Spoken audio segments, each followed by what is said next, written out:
their roster for postseason tournament play. They have elected so far not to do that. And so the team is intact with the exception of Andre Wyatt, who is elected not to compete in national tournament play this year.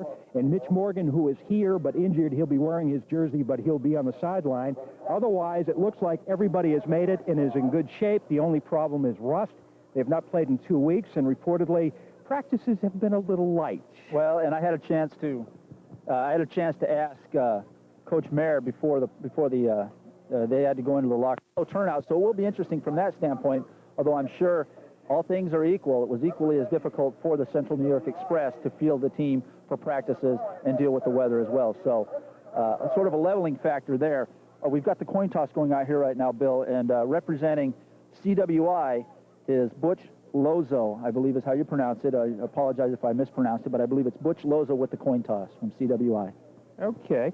Now, CWI, of course, is the nonprofit sponsor of this game here tonight at Eastfield. Now, they're having the coin toss, and again, all the captains from both teams are out there in the squad. Pictures are being taken. And, of course, the Harvest Bowl Tournament Committee is out there as well, which includes Jerry Loftus, who runs the Mohawk Valley Utica team, as well as Jim Baker and Jerry Conine. Jerry Conine, the head coach of Johnstown, and Jim Baker, the president of the New York Amateur Football League. This is a great tournament, the 7th year for the Harvest Bowl tournament, and the biggest tournament ever. And it was a major coup for the Green Jackets to get into this tournament. It was good for the Green Jackets. Green Jackets are rated number 2 in the seedings of this tournament, behind the Brooklyn Mariners. Pudgy Walsh has won another Garden State Football League title, and he's undefeated, and just a great history of football down there in Brooklyn. We would not meet Brooklyn unless we won our 3 games and Brooklyn won their 3 games. If so, we would travel to Brooklyn because they are seated higher. So there's a chance, if the Green Jackets win, to host 2 more games after tonight here, a chance. They'll host at least 1 more here, and then go down to Brooklyn, which is going to be quite a challenge. That most certainly will be. Now, the format, the way that it's laid out with the games, I believe it's every week. It's weekly now, aside from, did you say the 15th? Mm-hmm. It is, which is 15th. A bye week for all teams involved in this tournament. But other than that, it will progress weekly from here on out, with the Green Jackets hosting every game unless they make it to the championship, and Brooklyn does, like you mentioned. And then we're going to Brooklyn, right down into the middle, the heart of the city, which would be very interesting. I don't know if the Green Jackets have ever played down there before. Is that, to your knowledge, have they? To my knowledge, they haven't. I know they've played Brooklyn up here. I don't know if they've ever played a city team in the city before. We'll have to do a little bit of research. Staten Island was in the league 1 year, but I'm not sure the Green Jackets were in the division to play them or not.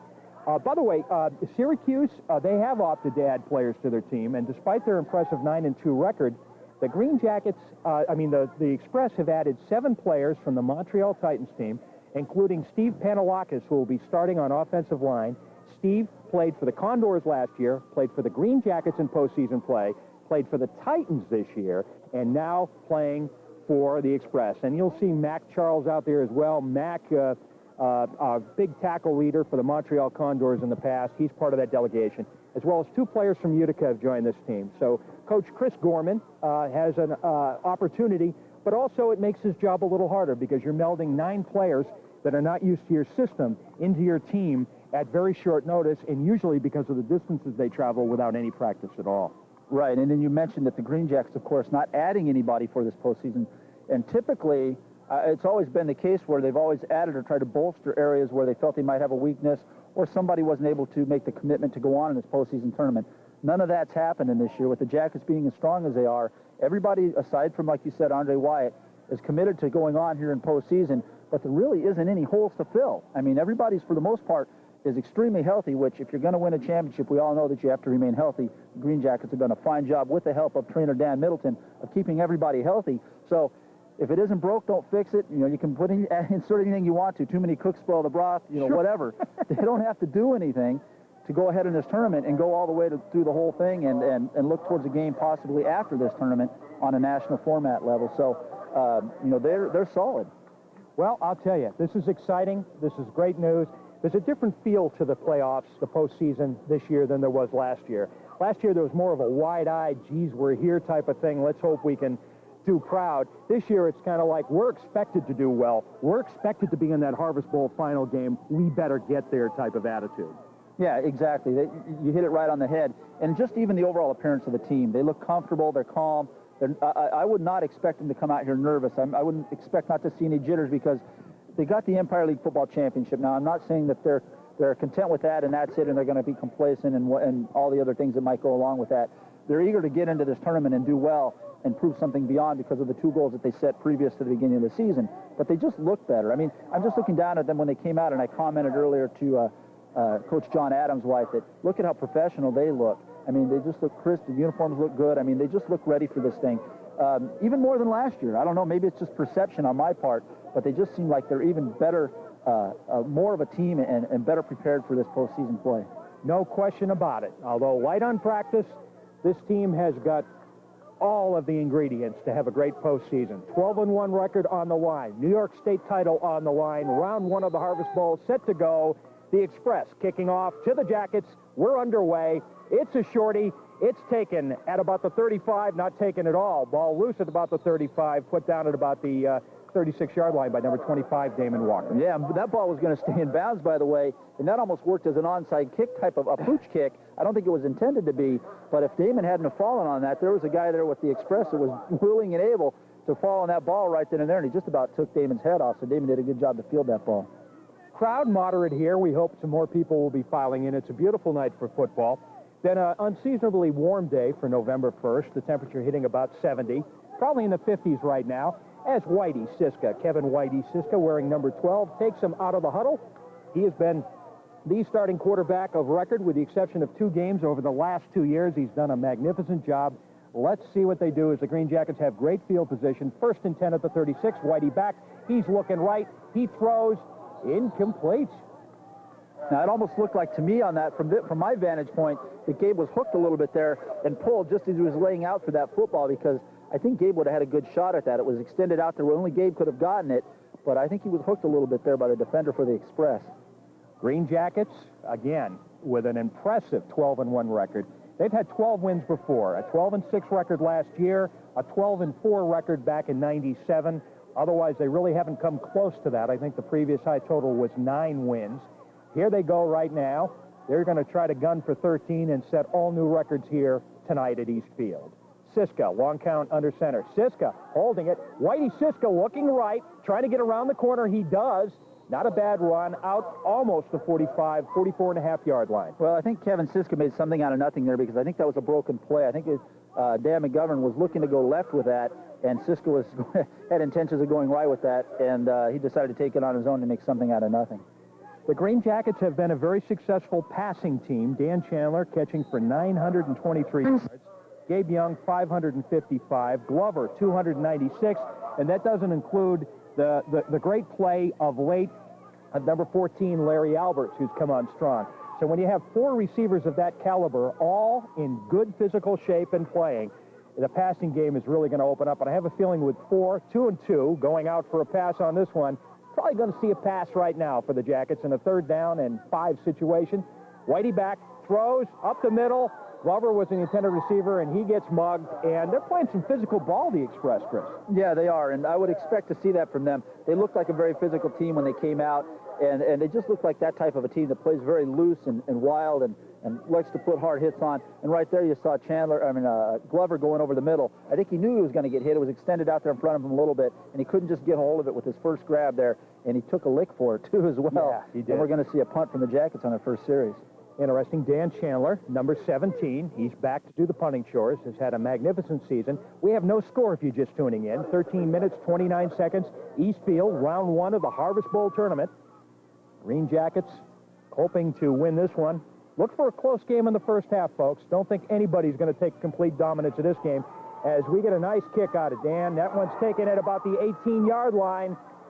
Still scrambling around the 20-yard line. Still moving.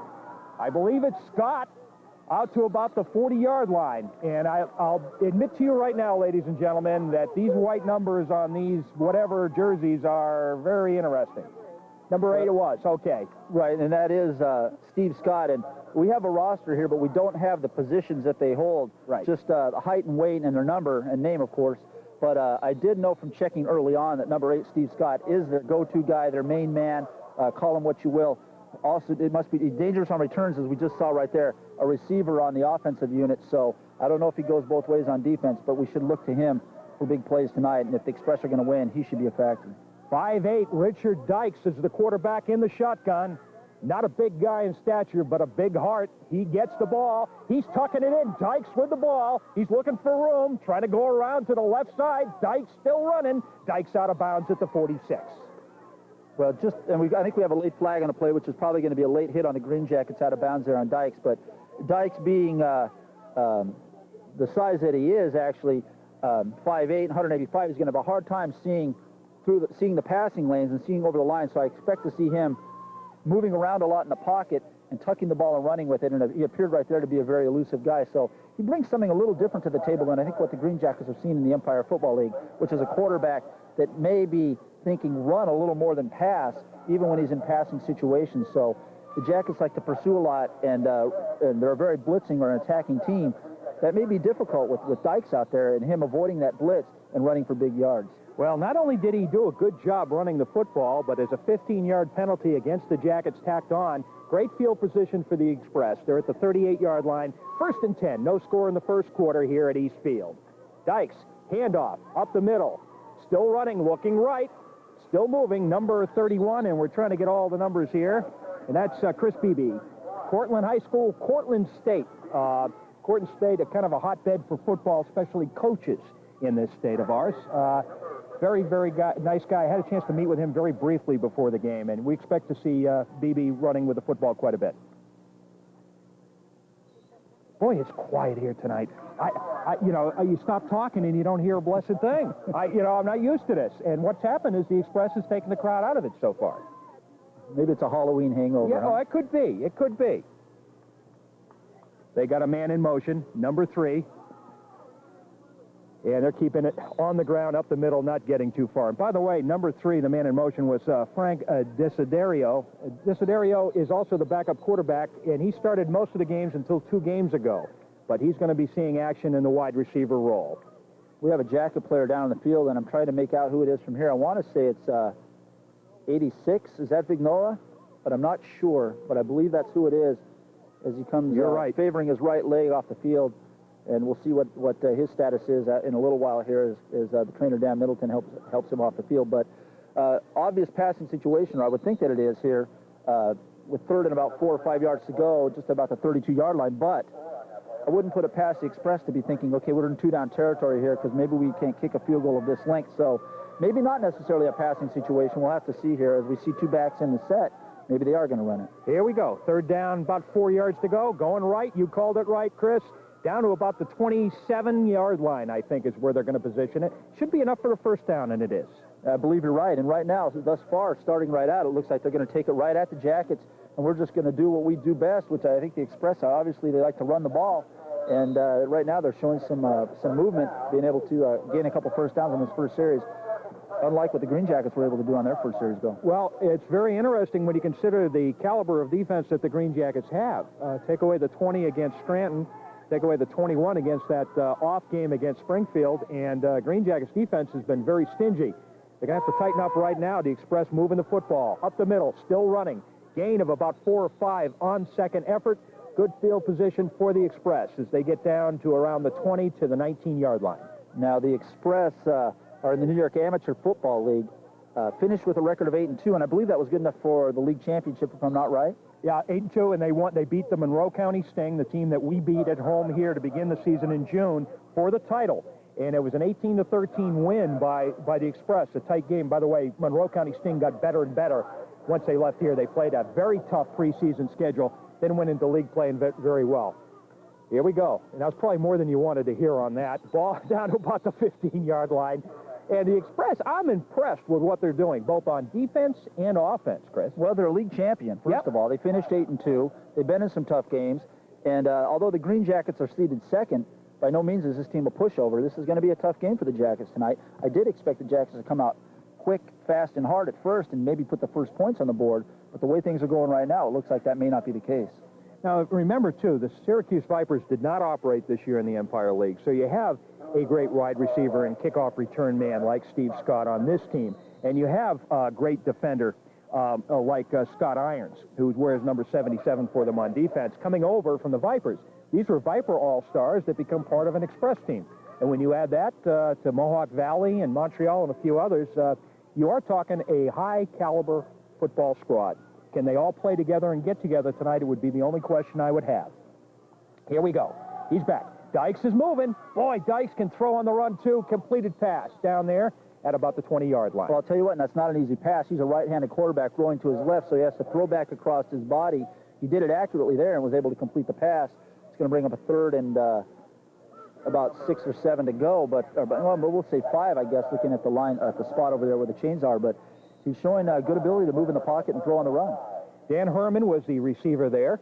Good job. And again, defense has got to be a little perplexed. Syracuse keeping moving the ball down. They play their home games, by the way, Liverpool High School, which is where the Green Jackets played them last year, and the only team in town right now.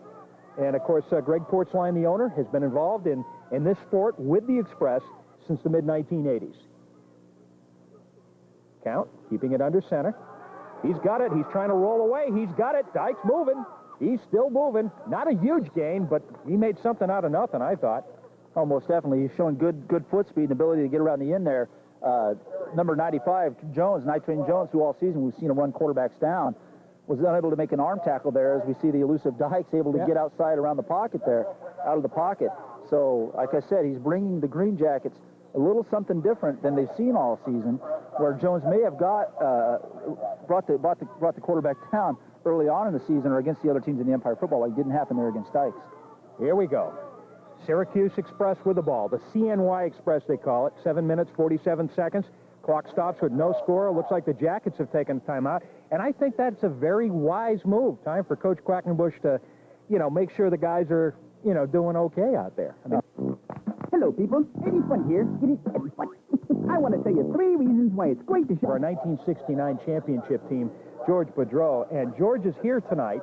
Believe it or not, Tuesday, he was at Ellis Hospital, where he was having shunts put in his heart for a condition. He has diabetes as well. And his heart stopped. Technically, he died on the table. And it's amazing what modern medicine can do. It's amazing what a tough old Green Jacket can do as Syracuse keeps the ball on the ground. A gain of about 2 yards on that one. Nice job by the defense. And the Green Jackets are definitely going to be taking over the football. But it's great to have George back. We're glad he's in good health. And as George and I were talking, and I hope I'm not relaying too much information, George, but we're happy you're here. Our thoughts and prayers are with you. And again, it shows how tough he is, and it shows how great modern medicine is. As he pointed out, if this had happened 30 years ago, he might not be here today. That's how great things have advanced. Oh, yeah, you're absolutely right. And the heart of a Green Jacket, like you said. Yeah. That's great. Great to have him here. He wouldn't miss a game, and so they measured just to make sure, and it's a turnover on downs as the Green Jackets get the ball back, and so the defense says, okay, we're going to have to be a little stingier the next time, but we did get away there, keeping them off the scoreboard. They'll take over with the ball just outside the 15-yard line. 1st and 10 Green Jackets. Maybe time for sponsors, buddy. What do you think? Oh, yes, you're absolutely right. CWA Appreciation Night, sponsored by SCA Tissue. We salute Community Workshop for the great work they do with the disabled in our community, and thank our community-minded sponsor, CSA Tissue. And here we go, Green Jackets with the football, up the middle, getting very little yardage. It'll be 2nd down and about 9 yards to go. One of the visions that Charles Adams, our owner and president, had was to partner businesses in our community with nonprofits in our community, and this is just another example. The last game we had here, it was my company, Boston Scientific, partnering with the YMCA. This week, it's CWI, which is a great community resource of ours, with SCA Tissue. So again, thanks. Support these companies and support these nonprofits, please. Siska, he's got 3 going deep. We got 2 in the backfield. He's under center. He's back. He's got good blocking.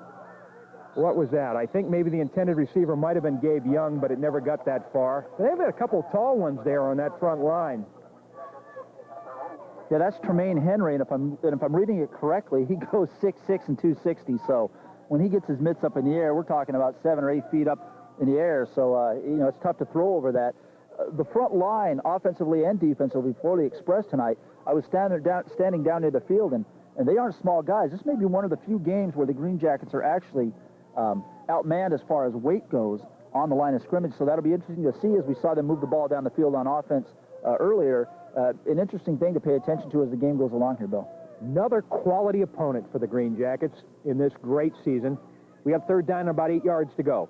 Siska, pitch out to McGovern. McGovern doesn't like what he sees, tries to cut back in, then cuts back out and gets snuffed behind the line of scrimmage. Boy, that was quick. I'm impressed with this Express defense. You and me both. That was just impressive coverage there. First of all, they've done their homework, and they know that the Jackets like to do the option.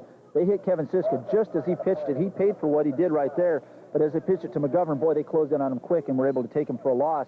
And it's the second series for the Jackets and the second punting situation that they're in. So the Express defense has certainly done their job. Boy, fourth down and about 12 yards to go. The Green Jackets will be punting. Dan Chandler will be probably taking the snap back at the goal line, probably put his boot into it at about the 5. We've got 5:46 remaining. No score here. Football Heaven East Field on a balmy November 1st evening. And it looks like the Green Jackets have taken a quick timeout, maybe. Yes, they have.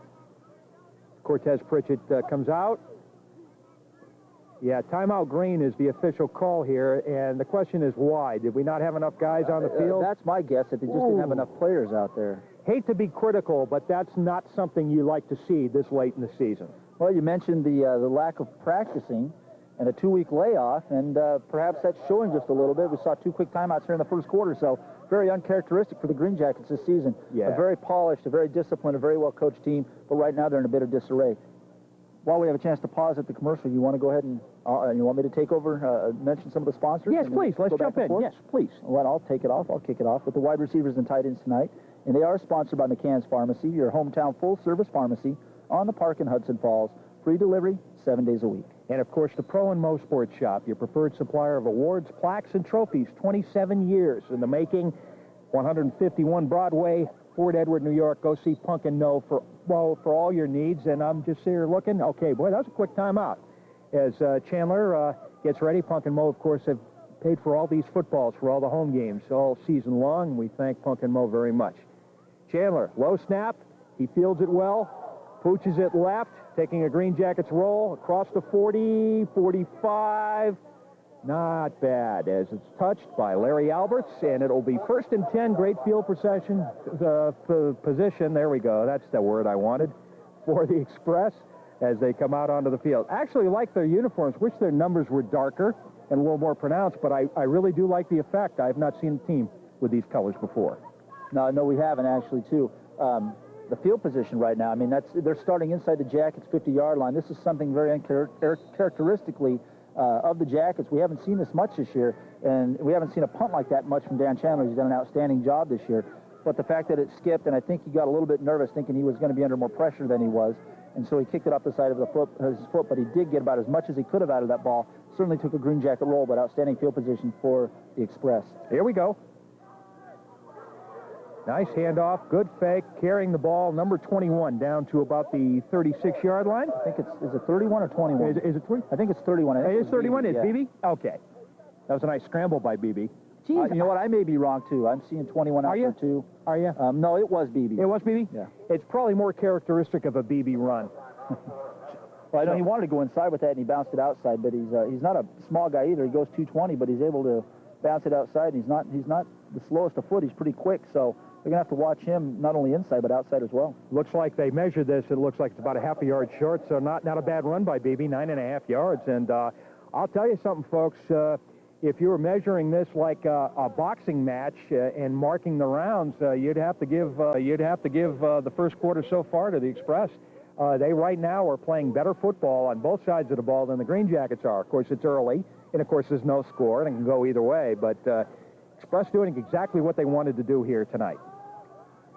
You'll see a few different color helmets, and that's because, again, Utica, Mohawk Valley, and the Montreal Titans of the New York League are represented on this team, and that is legal. It has advantages and disadvantages as, again, they go on the ground right at the line of scrimmage, brought back, and the crowd finally comes to life here at Eastfield. I thought I'd been doing a game at the church here right after services. There we go. It was a big defensive stand there on that, even though I believe they didn't make the first down, but the Jackets showed some real strength on the line there. But you're right, you're talking about the helmets being of different colors, and so basically it's an Express team that's been bolstered a little bit, or almost a a Central New York all-star unit that they're facing. So, you know, this is just the same Green Jacket team we've seen all year. So they are up against a very formidable opponent here tonight, and we're seeing that so far this quarter. Definitely the advantage is in their favor, although the score is 0-0. So nothing really, no harm done yet in this game.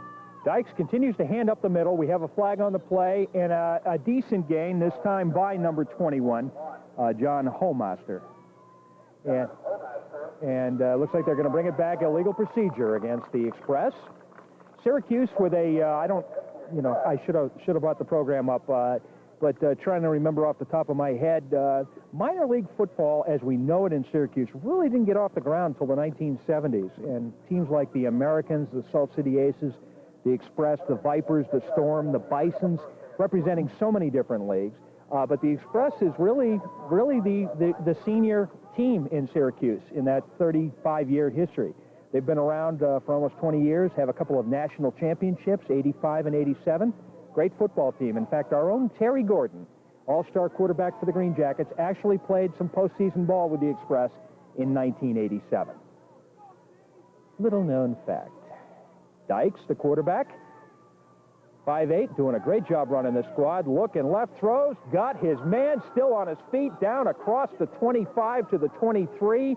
First down and a lot more, I'll tell you. Number 80 was Dan Herman. We've seen him out there before, and that was a beautiful catch.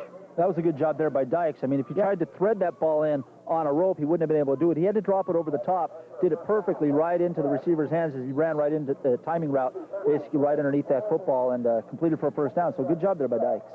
Green Jackets defense has been on the field most of the first quarter, and the Express, I have to take my hat off to them. They are playing great football here. Very few mistakes except for that illegal procedure move. Here we go, on the ground again, still running. Number 31, Beebe, he's down across the 15 to the 14. Close to a first down, it'll probably be about a yard short, though. Well, I mentioned he's 6 foot and 220. Well, you see his leg strength right there as he drug Gabe Young for about another 3 or 4 yards. So, yeah, I'm impressed with the Express, too, and it's maybe a little bit of a wake-up call for the Green Jackets. I mean, you have to wonder if they're maybe just a little bit flat, considering they had a 2-week layoff. But not only that, they won the Empire League Football Championship, which was such a high for them. So this is a bit of a wake-up call here in the first quarter for them. And, hopefully they'll be able to readjust and get themselves on track. But right now, they are getting pretty much dominated, Bill. They sure are. Here we go. Keeping it on the ground once again. Beebe again. Beebe still running across the 10. Brought down. And we have ambulance pulling up in the back, but they don't have their lights on, so I'm just wondering if they're stopping by and checking out the game and being available. I don't see any serious injury on the field, so we're just making sure we keep an eye on everything. We do have a timeout right now, as Syracuse wants to take full advantage of this field position, as they're down now inside the 10 at the 9-yard line. Well, I'll pick up the sponsors where we left off then, Bill, and mention that the quarterback tonight is sponsored by the Post-Star, reaching 100,000 readers every day from the Capital District to the Adirondacks. And, of course, running back sponsored by Luisa's Italian Bistro, homemade Italian favorites. Great food, great prices, South Glens Falls. Give them a call at 745-5055. And linebackers tonight, sponsored by St. Anne Transportation in Fort Anne, serving you with interstate transportation, coast to coast, 747-7158. Give them a call. Back to our sponsors in a minute. It's first down and goal to goal. Syracuse Express, they've got the football at the 9-yard line. Mr. Dykes, number 12, gives them out of the huddle, handoff up the middle, cross the 5-yard line, brought down between the 4 and 5. Beebe again. Beebe is a workhorse for this team. He's in great shape. His demeanor, presence, and everything about him reminds me so much of Dan McGovern. Two very focused, intelligent, well-spoken, and well-disciplined running backs. Well, he's a strong guy, Beebe is, as we see a nice tackle there by the Green Jackets. I think that's A.Z. Longmire with a hit in the backfield. So something to get the crowds off their feet a little bit here and let them warm their hands up a little bit while they can clap. But good job there by Longmire. We just haven't seen a lot of that tonight. And we are getting down here as the clock continues to run and could walk away here with a scoreless first quarter. Of course, the Green Jackets are hoping for that at this point. It's been a very, very surprising kettle of fish here as this game has moved along fairly quickly. No big plays. But again, if you're keeping score, ladies and gentlemen, on the card, Syracuse leading. Oh, my word, it is Dykes, and he didn't get anywhere. And the problem with Dykes is he is such a small guy, as we have a flag on the play.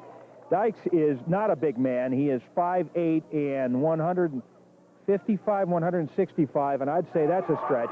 They're bringing that one back. The crowd really coming to life. Crowd loves these penalties.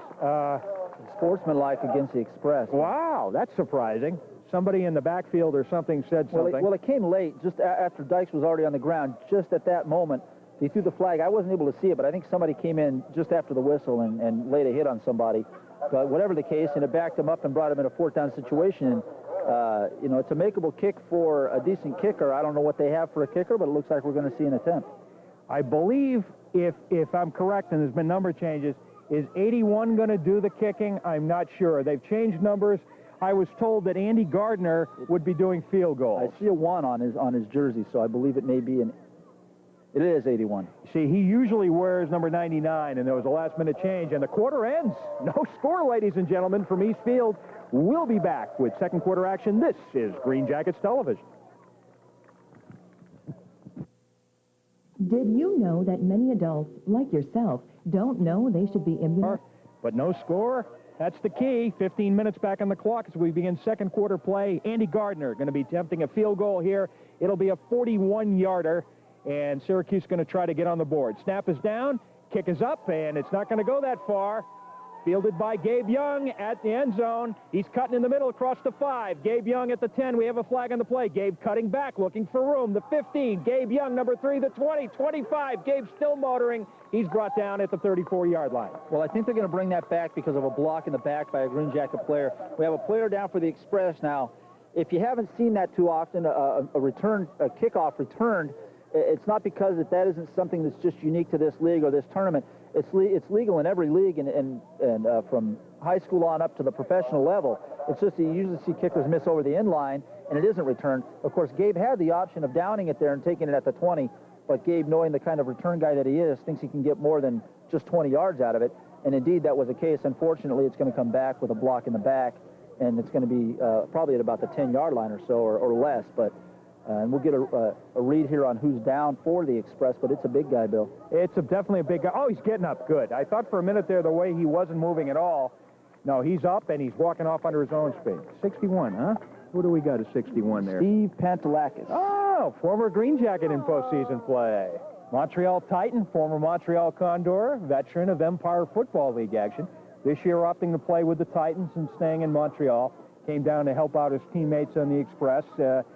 Kind of keeping it within the New York amateur family. We're glad he's fine. But he's played here at Eastfield before under a couple of different jerseys. And big guy indeed. He goes 6'4", 320, so he's a load for him to help up off the field. But it looks like he's going to be back in the game here.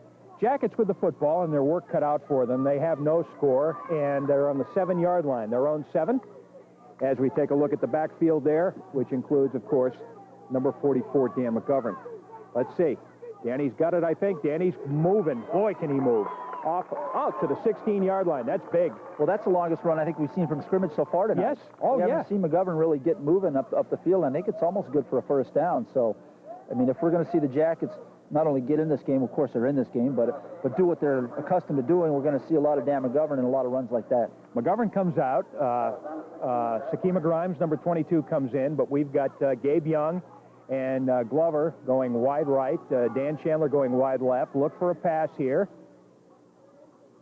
Nope, keeping it on the ground. Sakima with it this time. Ooh, close to a first down. I think he might have gotten it.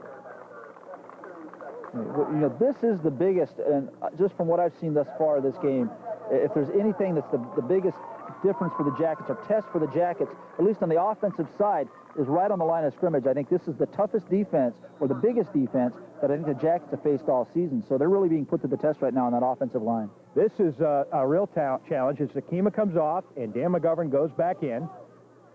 Number 27, Mike Randall there in the blocking role in the backfield as well. Whitey Siska, of course, number 12, the quarterback. 3 guys going out for a pass, keeping it on the ground. 44, McGovern. Not a big gain. Boy, he hit that hole hard, and we have a flag on the play. I'm wondering if it isn't a face mask, but I'm not sure. Preliminary indication is against Montreal. Yeah, Syracuse. Here we go. Yep. George Fordring, stadium announcer, indicates that it's the unintentional face mask call, but face mask call nonetheless. And we have McGovern coming out and Sakima coming in again. Well, let's talk a little bit about the field tonight. I'm just looking down there right where they are right now. Between the hash marks, I was out there earlier before the game, and extremely soft, of course, all the rain on Wednesday. And although it did drain well, it's just very soft, and you're going to see, a lot of guys planning and cutting kind of gingerly tonight, because even if you have long studs on, there just isn't anything for them to bite into. They just tear up a bunch of turf and mud. So very, very tough going on the footing tonight. Well put, my friend. Let's see. We've got about 3 yards to go for a first down. Green Jackets with the football, keeping it on the ground. 12:40 remaining. No score here at East Field. Whitey's back, throwing. He was looking for Chandler. Incomplete. And not bad, but great defense. Yeah, it was good all the way around, actually. It wasn't a bad throw at all. It was a good throw there. Just great coverage there by Torrance Jackson. And Chandler had a chance at it, but it was a tough catch. And just between the three of them, a good throw, good defense, a good attempt by Dan Chandler. It just unfortunately didn't go in the Green Jackets' favor. But we're seeing just a good defensive unit, too, on the Express side of the ball. So both sides, offensively and defensively, they're a tough team. Boy, oh boy, hard to believe that there's no score. I figured it would be close, but I didn't think it was going to be this close, 0-0. Two teams playing for the New York State title and a chance to advance in the Harvest Bowl tournament. Green Jackets keep it on the ground. Small run, gain of about 1. Maybe 2. Well, you know how you said that you didn't know that this game was going to be this close? I don't think the Jackets knew it was going to be this close, because about 6:30, 6:45, I was out in the field, and I talked with a few of the players, and they said, who is this team? What are they all about? I don't know. I don't know if they look like much or whatever. I think the Jackets, were coming off a very big high in the win for the championship. So I'm not saying that they grossly underestimated them, but I think they did underestimate them a little bit. I agree with that. I totally agree with that. By the way, it was Randall carrying the ball, and they credited him with a first down. So it's 1st and 10, ball at the 30-yard line. Siska in the backfield with number 27, Mike Randall. 44, Dan McGovern. 3 going out for a pass. Whitey's back. He's got time to throw. He looks. He's got Chandler across the middle at the 41-yard line. I think they'll give him credit for his forward progress. That was nicely done, and if that holds, it's good for a first down. And the offense is coming alive. The offense is coming alive. The crowd's coming alive, and you can see the confidence level of the Green Jackets getting a little higher now, too. So be interesting to see if they're able to sustain this momentum and actually move it down the field and put them in scoring position, albeit either 3 or 6 in the touchdown. But they are experiencing their best momentum thus far tonight. No question about it. We've had a few penalties of recent here in this game, but basically because of the lack of scoring and because of all the running plays, this half is motoring. We're down to 11:04 remaining. And again, no score. Green Jackets with the football, 1st and 10. Best drive so far tonight. McGovern pumping those legs, getting a small gain out of that one. They're going to be tough to run against up the middle. They're going to have to look outside and try to take the corners as time goes on here. Yeah, but that was Sakima, not McGovern. Right, and you're seeing Sakima doing something we really haven't had to see him do much this year, which is actually grind it out, churn and working some contact in there, and actually keep his feet moving and actually go forward for more yards after contact, more contact than he's actually seen this year even, because that was pretty bottled up there. But I also saw a little bit of extracurricular activity going on between Chris Glover and one of the defenders for the Express. So I think the Jackets are getting the idea now that, hey, this is going to be a battle tonight, and they're picking their intensity up a little bit. And I think their emotions are starting to get a little bit stronger, and I think their mindset's getting better. And I think they're finally in this game, I think, mentally now. So I think it took them a while, though, to get things rolling. Oh, it sure did. No question about it. The whole first quarter, they were stymied. Offense rolling right now. Sakima did come out. McGovern goes back in.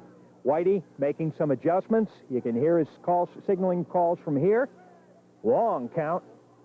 Here we go. Back. Pitch out to McGovern. McGovern finding the corner. McGovern's got room. McGovern's across the 30, the 25, the 20.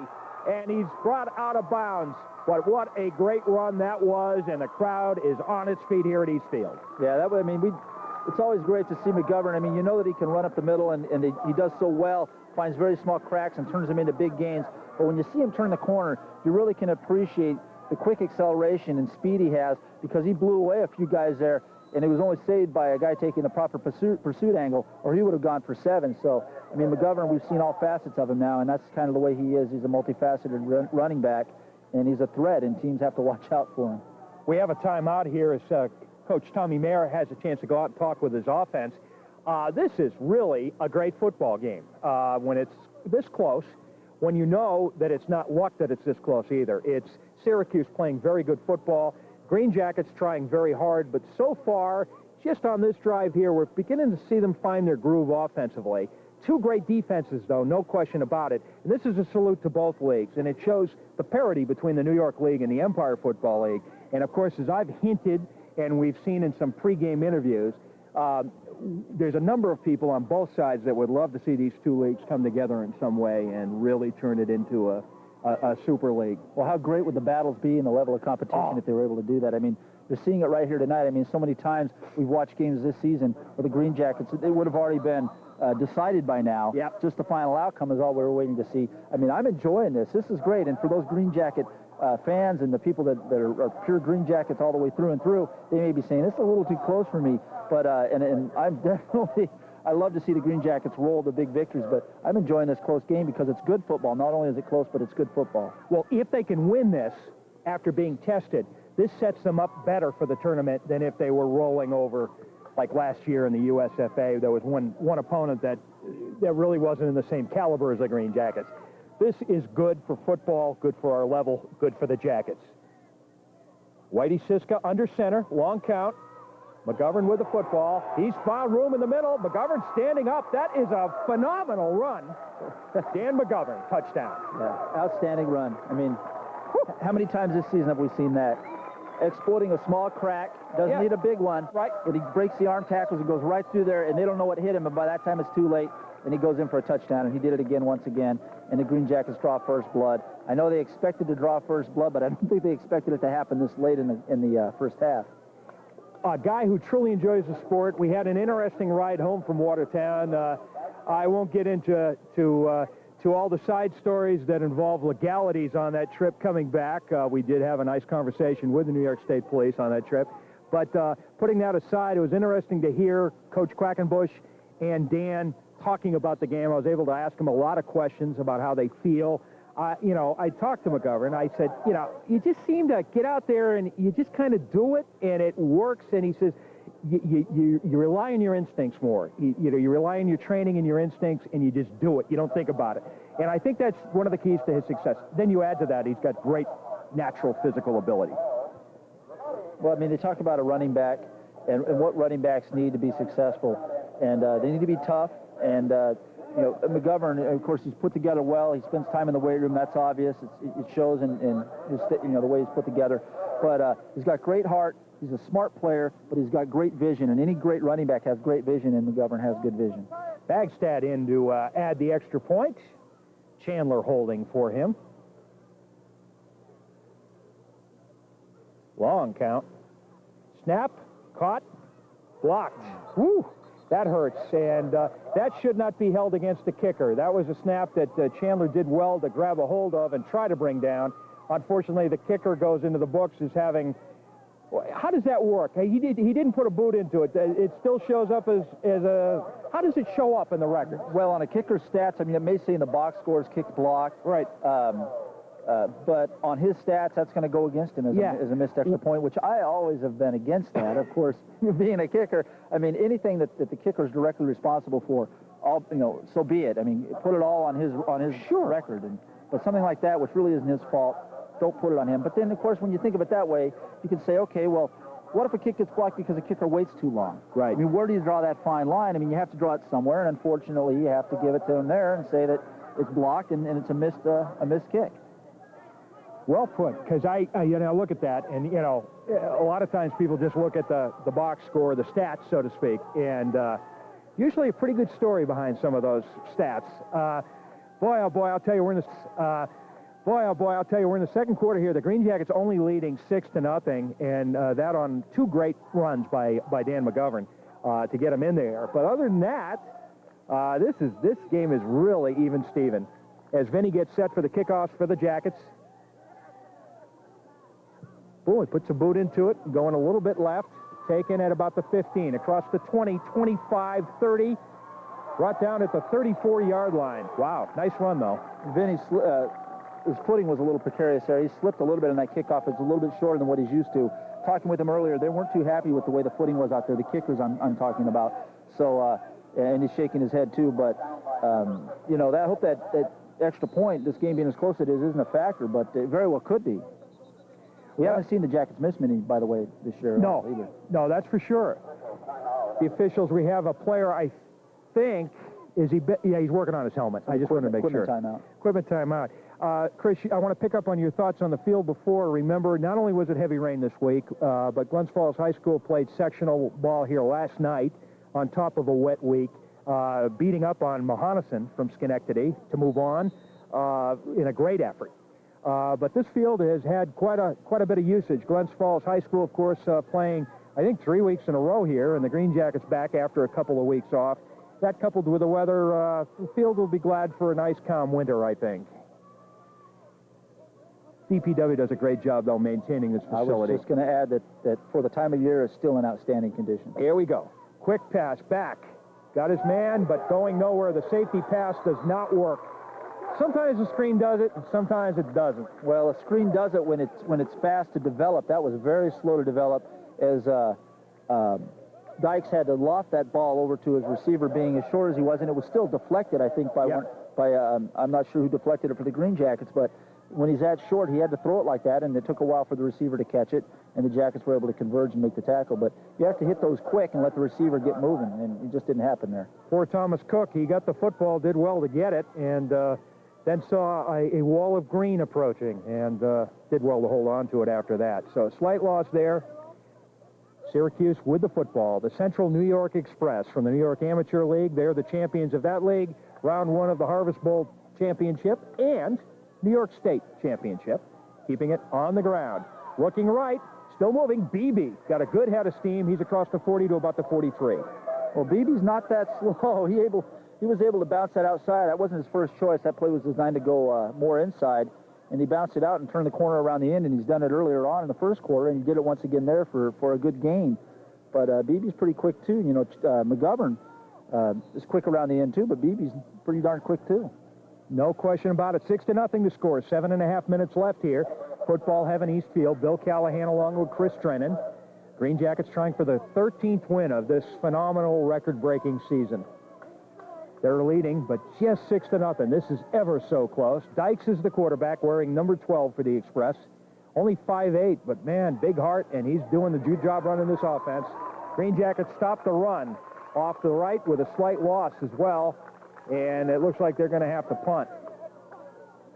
Chris, by the way, I heard this week that the Mohegan team of Arena 2 has been sold, and if I'm not, now I haven't heard this for sure, but they're going to move to Manchester? The rumor is that they're moving to Manchester, New Hampshire. I guess over the last few years, there's been attempts to field a team in Manchester. They didn't know if they were going to field a new franchise or move an existing franchise. And apparently it looks like the Mohegan Wolves will be moving to Manchester, New Hampshire.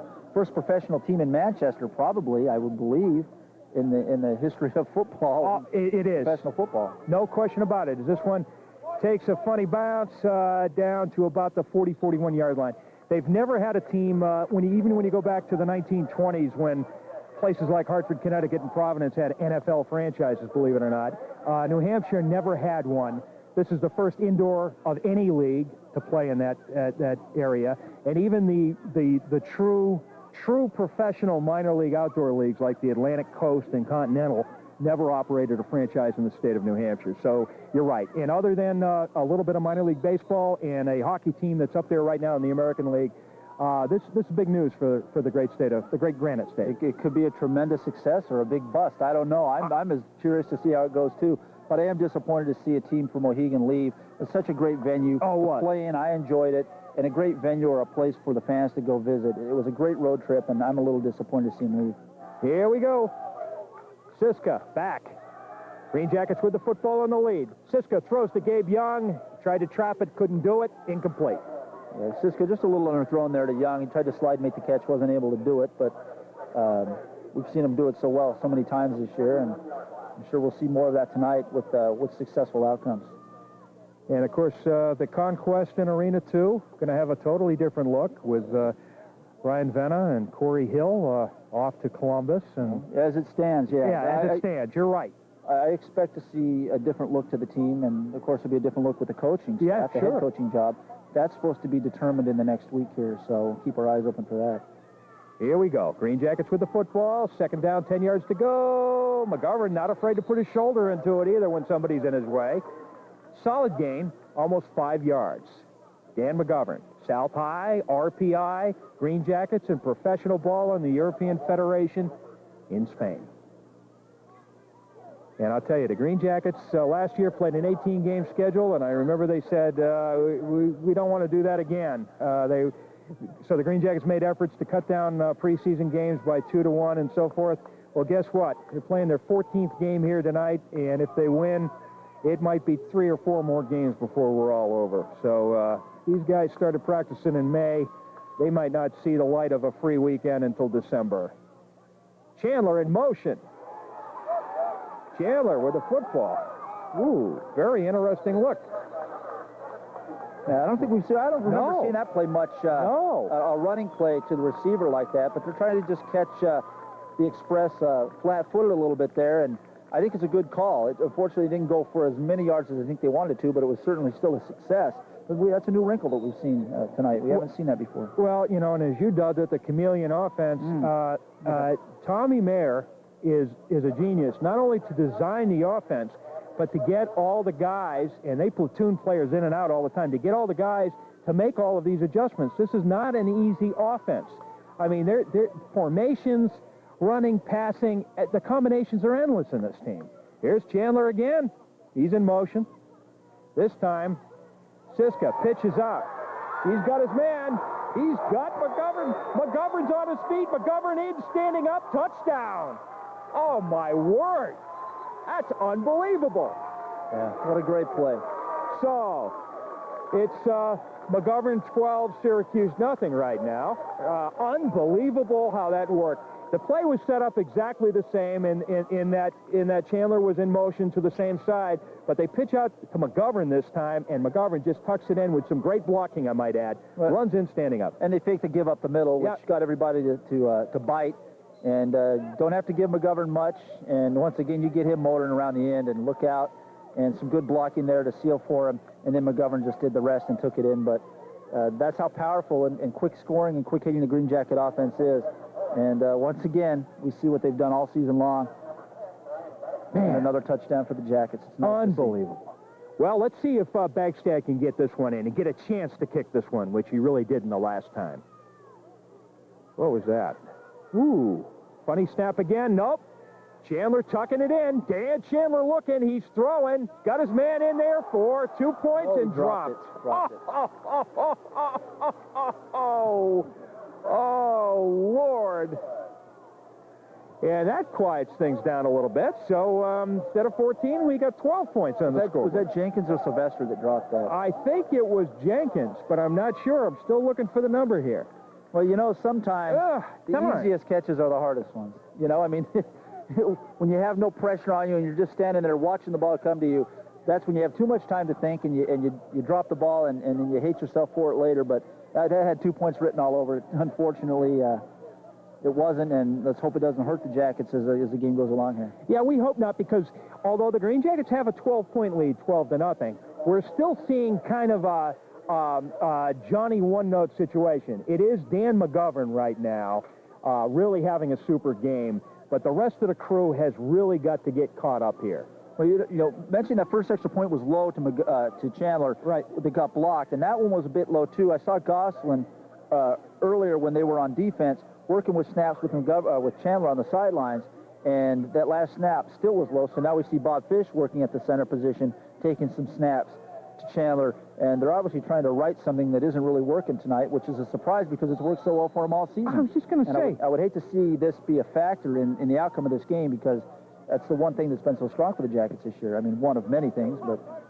Vinny's kick, nice one, taking a bounce at the 9, picked up on the fly at the 5, across the 15, 20, 25, 30, still motoring. This is a big one, across midfield, the 45, the 40, he's turning it on, the 30, he's going to go in standing up. Scott for a touchdown, the Express, no flags. Yeah, well, you know, that's exactly how you want to do a return. I mean, it was perfect. I mean, he took it north-south, no east-west until you break through the first line of defenders and then look for a 45-degree angle cut and just turn the Jets on, and he did. And that's the man we talked about earlier, Steve Scott, who we said would be a factor in this game if they were going to win this game. First time we've really been able to call his name out. He hasn't made any catches on offense. He's been playing the corner on defense, but now we know why. Now we know why we're watching out for him, because that was just an outstanding run. Well, this is a perfect example of a championship-type game, because when McGovern ran that in for a touchdown, all of a sudden it was 12-0. They were going to add 1 or 2 points to that, make it 13 or 14-0. What happens? Kick doesn't work. Try for 2 points, doesn't work. All of a sudden they run the one all the way back. They could be within 5 points of this game right now. We have a flag on the play. Too many men? It looks like a lot of guys out there, but I think it is. Yeah, it is. Oh, wow. Yeah. Wow. Well, you know what? I'll tell you what. If there's anything that the Jackets are having a hard time with and not doing well with tonight, it's in special teams, which has been so good for them. And special teams can be the deciding factor in any game. And that's the first run back for a touchdown, let alone any run of significance against the Green Jackets so far this season. So we've seen that, and we've seen 2 extra points that were missed. So, you know, very uncharacteristic for the Jackets. Let's hope it doesn't turn out to be their Achilles heel in this game tonight. But like I said, it's just not characteristic of the Jackets on special teams. Well, I'll tell you, and the crowd is quiet once again. And if Syracuse can get within 5 right now, they got to feel great. Kicks blocked. Good. Nicely done. Great job by the Green Jackets, and hasn't been good game for conversions. 3 touchdowns, no extra points. It's 12-6, Green Jackets on. Yeah, that kick was blocked by default. I think he just kicked it right into the line, and from the sound of it, I think someone has their ears ringing, because I think it went off somebody's helmet. But yeah, he just hit that low, and that gets the Jackets a little bit more on points, at least. If you know, that's 1 extra point down, but they're still only 6 up. So yeah, extra points seem to be very difficult to make tonight. Well, the Green Jackets have the lead, but if you're a Green Jackets fan, you're not feeling good right now. And the reason why is because it's just not 100% gelling for the Jackets yet, and Syracuse is a tough football team playing very good football right now, and they're within 6 points. Touchdown, extra point, they walk away with a win on this thing. And the way their defense is playing, other than McGovern, they're stopping everything. Well, the Jackets' offense I'm feeling pretty comfortable with. The offense of the Express are still very potent. They're looking pretty good still tonight. But, you know, you hate to see special teams keep a team in a game, but that's what's keeping them in the game right now. But the Jackets are going to be scoring some points now. I think they got their offense rolling. It's just, what are the Express going to do on offense? And what's going to happen in special teams the remainder of this game? Definitely seeing a little bit of rust. Obviously, the Green Jackets played their hearts out in Watertown 2 weeks ago to win the title. And there's always an emotional roller coaster as a player or as a coach that you've got to go through in managing yourselves and your teammates. And, you know, to get up for a game again after 2 weeks with light practice sometimes is pretty tough. Nice boot on that one. That one taken at about the 23-yard line. Still going. Boy, he's going well. Dan's moving. And he's out of bounds right there at about the 45-yard line. Number 17, Dan Chandler, with a great run back. Yeah, good job by Dan. We've seen him do that all season long, and he has it down, too. He knows how to return a ball. You take it straight up the field, and don't be timid about it, and Dan never is, and he always puts the Jackets in good field position on the offensive side. And then he helps them finish it on offense, too, and he makes a great catch for a touchdown. So yeah, McGovern's valuable. This has been a great Chandler's valuable. The double dance. Yeah. You know, when they go back there to receive kicks, 17 and 44, the double dance. Man, they are potent. And we may be seeing more of Sakima Grimes, because I'm looking down and I'm seeing Dan McGovern being worked on by Dan Middleton, the trainer for the Jackets. And it appears to be his right leg. I don't know if it's a cramp or it's something, but we may see more Sakima due to that. And pitch out to Sakima. Actually, a screen pass to Sakima. And he's brought down at about the 47-yard line. So that's a loss. That's a substantial loss right now for the Green Jackets, as Whitey Siska goes over to talk with Coach Tommy Mayer. And, you know, again, with 3:15, 3:14 remaining, Green Jackets, again, have to do something here because there's a feel to this game right now. I said it was going to be close to halftime. Didn't realize it was going to be this close, actually. No, I don't think any of us did. And, you know, it's going to go right down to the wire, possibly. And I'm looking down here, and I think they're stretching McGovern's right hamstring out. So I think it's just tightness in the hamstring and maybe the upper hamstring groin area. But, you know, he looked okay on those runs, but I think maybe that's the thing on those runs. And it's a little cool, and the temperature's dropping, and it's just tightening up on him. Here we go. Siska back. Siska looking. Throwing. Gabe Young, the intended receiver, kind of a little low, incomplete. Well, he's shown some tendencies to throw low tonight, and I'm saying that that's not necessarily due to the rust, but I do know, like I said, that field is pretty soft out there, and if he isn't able to get that full plant as he throws, that's going to take the momentum off his arm a little bit, and he's going to throw it a little low. So his mechanics are suffering a little bit, possibly from his footing. That's going to be my guess, but you know, I think he'll get that squared away here as he came over to the sidelines to consult with Tom Mayer to get the next play. Okay, Green Jackets hoping to get something more on the boards here because right now Syracuse has got to feel like they've come here and done the job here in the first half, only trailing by 6, 2:36 remaining, second quarter action from Eastfield. Bill Callahan along with Chris Drennan. Harvest Bowl, round 1, New York State title on the line here, the battle of two champions. Siska back. Siska's got good blocking. We have a flag on the play as he gets that one off. Incomplete, overthrown to Gabe Young. We'll see what the flag was. That passing game is not here yet for the Green Jackets. Whitey really has not had an opportunity to really work in passing in practice over the last 2 weeks. Little rust there, and it does show. Illegal procedure against the Jackets. That hurts. It's going to be declined, I think, and it's going to bring up fourth down in another punting situation. Ooh, boy, oh boy. Now look out again for the returns here, and I would imagine that Dan's going to try to pooch this thing a little bit so that they don't get a run back. But, ooh, if Scott gets a hold of this one. Yeah, my intentions all night in the special teams department, either on kickoffs or on punts. It's easier on punts because you don't want to kick off out of bounds. But I'd be certainly punting away from Scott all evening.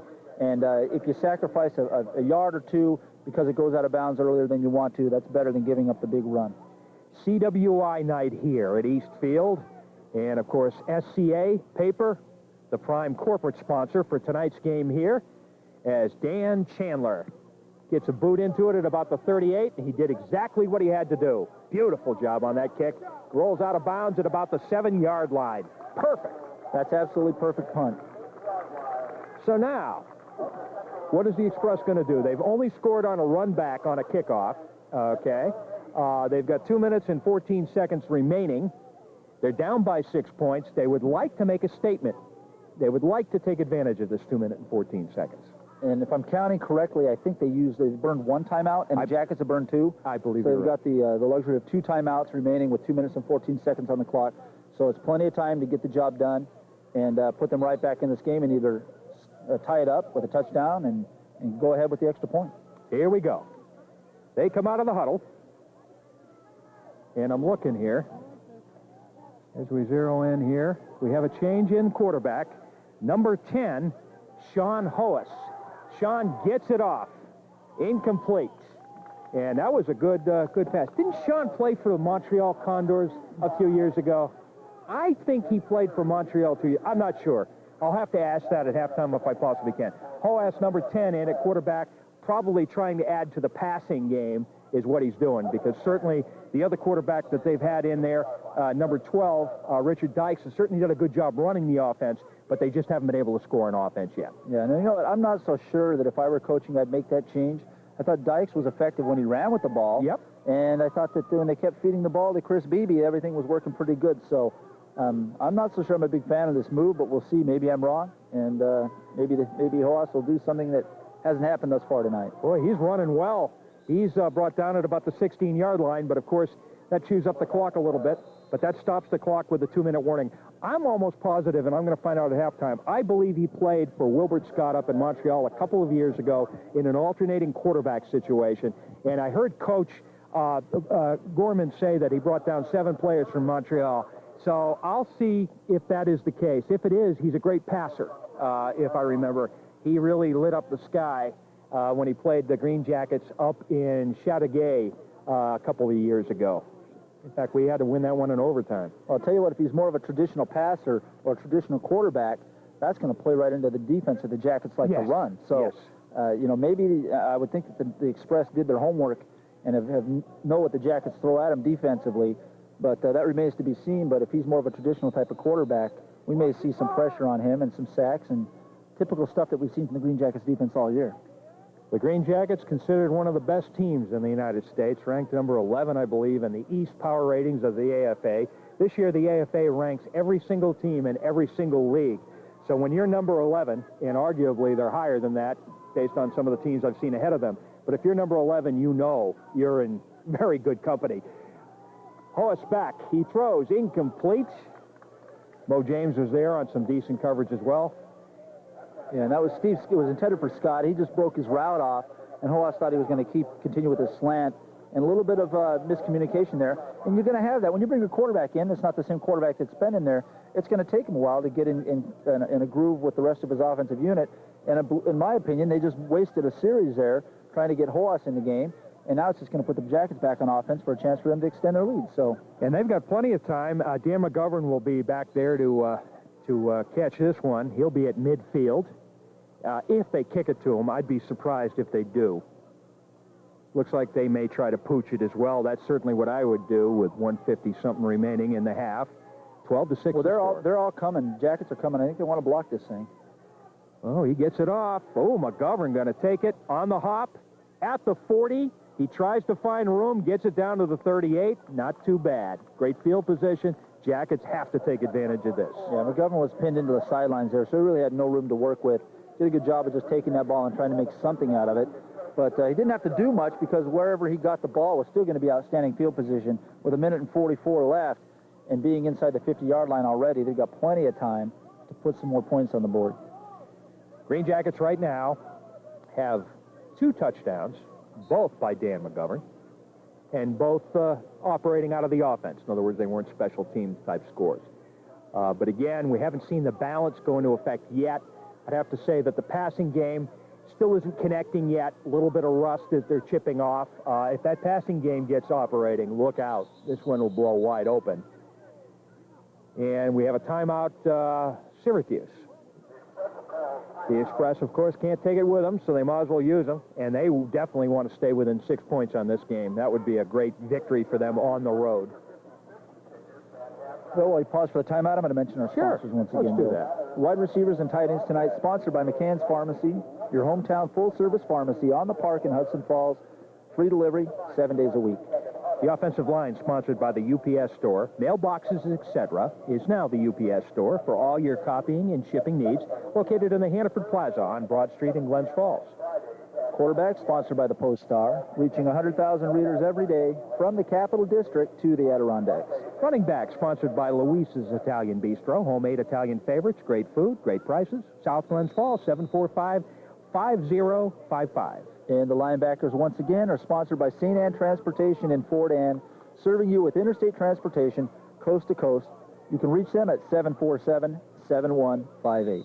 Here we go. 1st and 10. Green Jackets with the football. We've got 3 wide out on the right, 1 on the left. Lone running back. Let's see what happens. Whitey's back. He's looking. He's throwing right. Larry Alberts reaches out and tries to get it. Incomplete. It would have been a stretch to catch it, but it was great defense there as well. Yeah, it was defended well, and it was just outside of Albert's outstretched arms. But he's a man that's come on this season and actually been able to do some big things and relieve some of the pressure off of Gabe Young and Dan Chandler. And we've seen him break one for a long touchdown and split a couple defenders earlier on this season. So Alberts definitely gives them a triple threat on the receiving side of the ball and adds just another weapon to the offensive arsenal of the Green Jackets. Certainly the Green Jackets will be trying to score and not just use up the clock. Look for them to go for the pass again. We have 2nd down and 10. Ball remains at the 39-yard line. Number 27 in the backfield. And we're taking a look here. Let's see, three right again. Looks like the same play. Here we go. He's rolling. He throws. Got his man.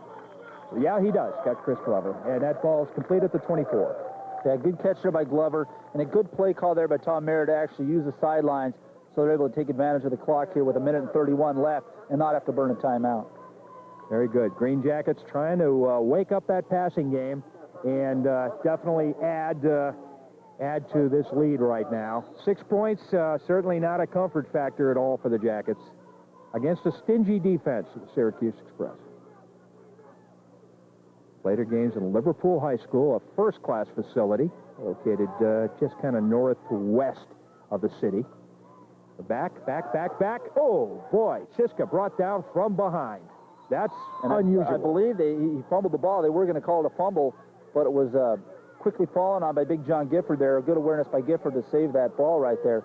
But you saw Siska calling an audible at the line because they were in a press defense on the receiver, so they were going to try to get something over the top. Just didn't have enough time to materialize for Siska to drop one over the top. The clock is still winding, by the way. Here we go. And, looked like Whitey was going to try to down that one, but he throws it up anyways, almost picked off. Ooh, boy. Not good. There was indications that he was going to try to down the ball, stop the clock, and get some breathing time. He didn't do that. Saw an opportunity, threw the ball. Could have been picked off. Well, he was hoping to catch him a little bit there, thinking that he was going to spike the ball and drop it over the top, but they had none of that and defended it well. Yeah. Dan Chandler did a good job to become the defender and knock that ball away so they could continue on offense there, but he stripped that ball away because the defender had that in his hands for a moment. 57 seconds. Here we go. Number 12, Whitey Siska comes back into the huddle after talking with Tommy Mayer. Tommy Mayer, of course, an assistant coach at Hudson Falls. Hudson Falls beat Cohoes today in a crossover game to end their season. There's a lot of busy football folks on this team, including John Rowan and a number of others who work with high school programs around Section 2 in New York State. Well, we've got a stoppage of play here, but it's third and about 14, so we have a timeout. Timeout? Was it a timeout? Yeah. No, it's a penalty. Game. Yeah, delay of. Oh, that's a bad. Well, not only what it's doing now, of course, you knew it was third and long, it was going to be a definite passing situation, but now it brings up third and very long. But now you're talking about jeopardizing their field goal position. Yeah, you're right. I mean, you're really taking them out of range now because the footing isn't that great, and now you're looking at about close to a 50-yard field goal. They at least want to get about 6, 7, or 8 yards on this play if they don't get the first down to give Bagstad a good chance at a makeable field goal. And what you're doing, too, is you're keeping Syracuse in the game mentally. You're keeping them pumped up. These guys know they're in a great football game, and they know they're doing many things well. Offense still hasn't gelled, but if their offense gets on track, this is going to be a tough second half. Siska staying in the shotgun this time, 57 seconds remaining. Green Jackets 12, the Express 6. Oh, bad snap.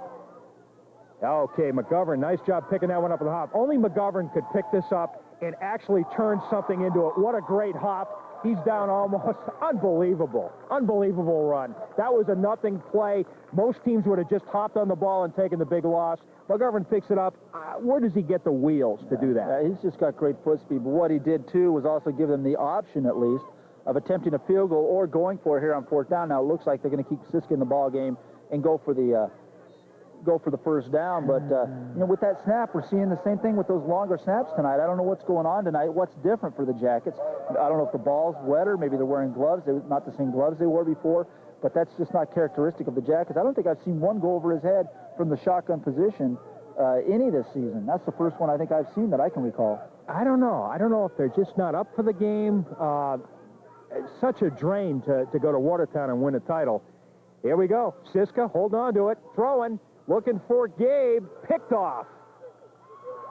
Boy, oh boy, that hurts. And that's got to give Syracuse a lot of momentum here with 30-some seconds left. They're going to have the football first and 10 at their own 20, but not real sharp by the Jackets. Well, and that's Steve Scott once again. That's Central New York's answer to Dan Chandler. And he's their Iron Man. He's playing defense. He's playing offense. We've seen him return that kickoff for a touchdown. So he's definitely a factor thus far in this first half, and he'll be a factor in the second half if they are going to come back on the Jackets and win the game. But yeah, we're seeing that. You say that the Jackets offense just really isn't clicking tonight, but you have to give credit to the Central New York Express defense for making the offensive unit of the Green Jackets just a little bit off, because they're doing a heck of a job on defense, and that's why the Jackets aren't clicking on offense like we're used to seeing. Here we go. And Hudson still in at quarterback.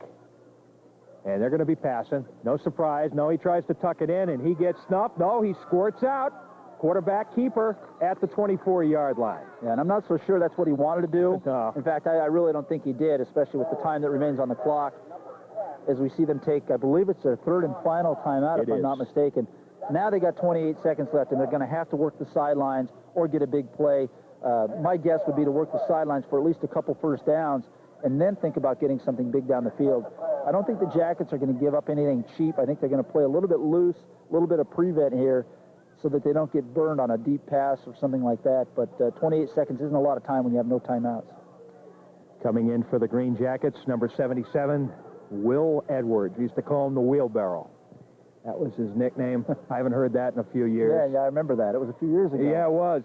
Ball at the 23-yard line. Syracuse Express would love to get on the board one more time, but they're going to have to go for the end zone with no remaining timeouts as far as we know, and with only seconds left on the clock. Here we go. High snap. He wasn't paying attention. Boy, oh boy, that was not a pretty play. It was like the quarterback was distracted when the snap came up. Snap was probably a little high, but with focus, that would have been no problem. Now, he just glanced away for a second. Yeah, he did, didn't he? The only person that was aware of anything on that play was the big offensive lineman that fell on the ball to save it for him, because that would have put the Jackets in a definite makeable field goal situation. We would have seen Bagstad come on and attempt a field goal. Clock continues to run here, folks. And that's it. Kind of going out with a whimper here in the first half, ladies and gentlemen. Green Jackets lead by a score of 12-6, but I don't think either team is happy with overall performance. I think both teams are happy that it's close. Well, you know, and if you're a fan of close football, in big games, this is it. But if you're a Green Jacket fan, although Halloween was last night, I think it's still a little scary tonight. Yes, because, it is. You know, 12-6 at this point in the first half, at halftime actually, is something that Green Jackets and Green Jacket fans aren't accustomed to this year. Well, we're going to wrap this up, take a break here. We'll be back with third quarter action in a few moments. It's the Green Jackets 12, the Syracuse Central New York Express 6. Third quarter action returns. This is Green Jackets football. Boy, this evening goes by quickly. It's a Saturday night here, football heaven, Eastfield. Bill Callahan along with Chris Drennan. It's the New York State Championship game, round one of the Harvest Bowl. The Empire Football League champion Green Jackets hosting the Syracuse Central New York Express. It's a close one as expected at half. The Green Jackets leading by a score of 12-6.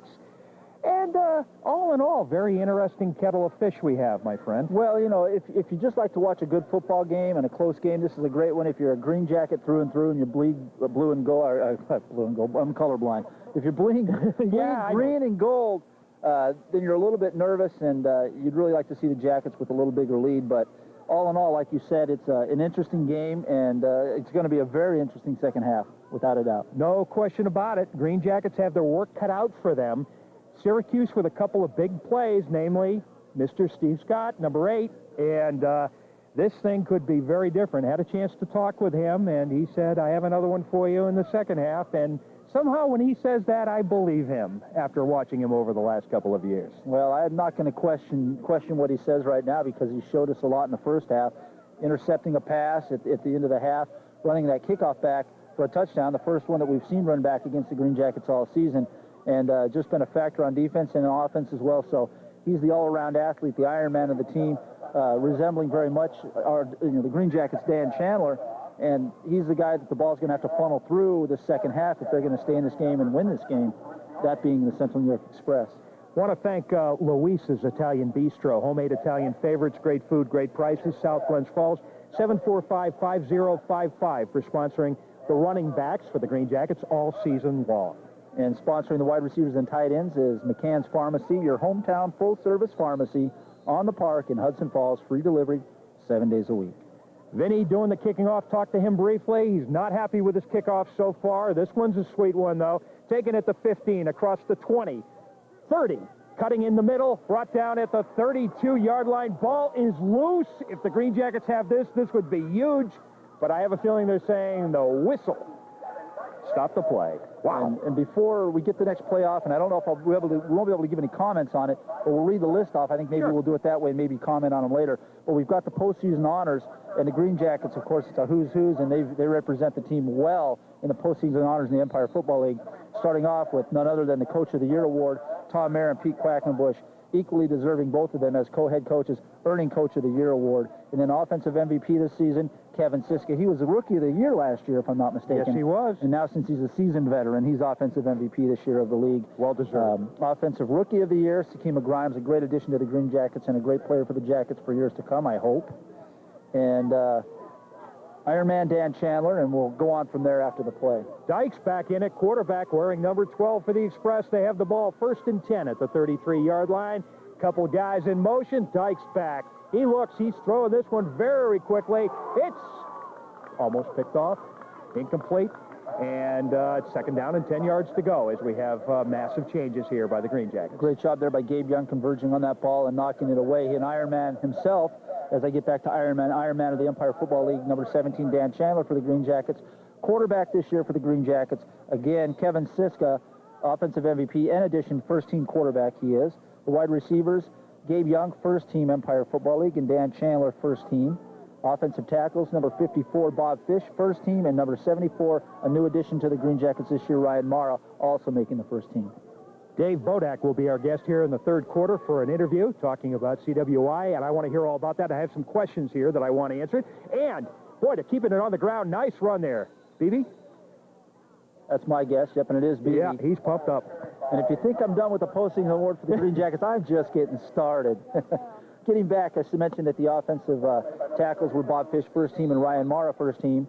Offensive guard, number 66, Josh Goslin, first team. Place kicker, once again this year, number 10, Brian Bagstad, first team. Offensive center, Drez Morris, he made second team. Punter this season, the Ironman of the Green Jackets, Dan Chandler, was second team. Defensive ends, number 88, Ken Hackett, the veteran, making first team. And on the opposite end, not to be outdone, number 95, Jarris Jones, also making first team. The defensive backs, number 25, Damon Walker, first team, and number 15, Chad Gamache, first team. And defensive tackle, number 64, Mitch Morgan, first team. And the linebackers rounding it out, number 60, John Rowan, making the first team. Number 58, Jamie Longmire, making the first team, as he appears to be the injured Green Jacket on the field as they help him off. It appears to be his right knee. Yeah, he sure is. Wow. He's a big loss for the Jackets. As I just mentioned, he made first team for the Empire Football League this season in the 2003 season. And last but certainly not least, number 32, Shane Sportman, the hard-hitting Shane Sportman, making second team All-Empire Football League. I'm exhausted. Yeah, that's a great list. It is a great list. Well, I talked to Coach Pete Quackenbush before the game, and he was trying to do some position-by-position comparisons of the 76 team to the 2003 game, and it was a very interesting discussion we had. But he says, overall, counting all the positions that you have out there, that this team probably is a little better than the 76 team, and that was a great team. So it really gives you an idea as to how good it is.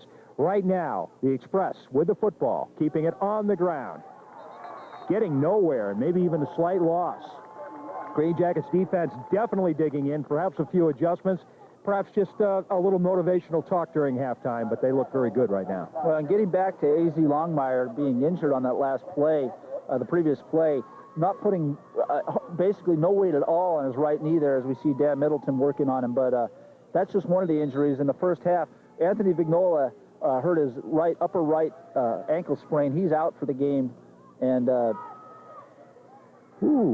good second effort there, all the way down to the 47-yard line for the Express.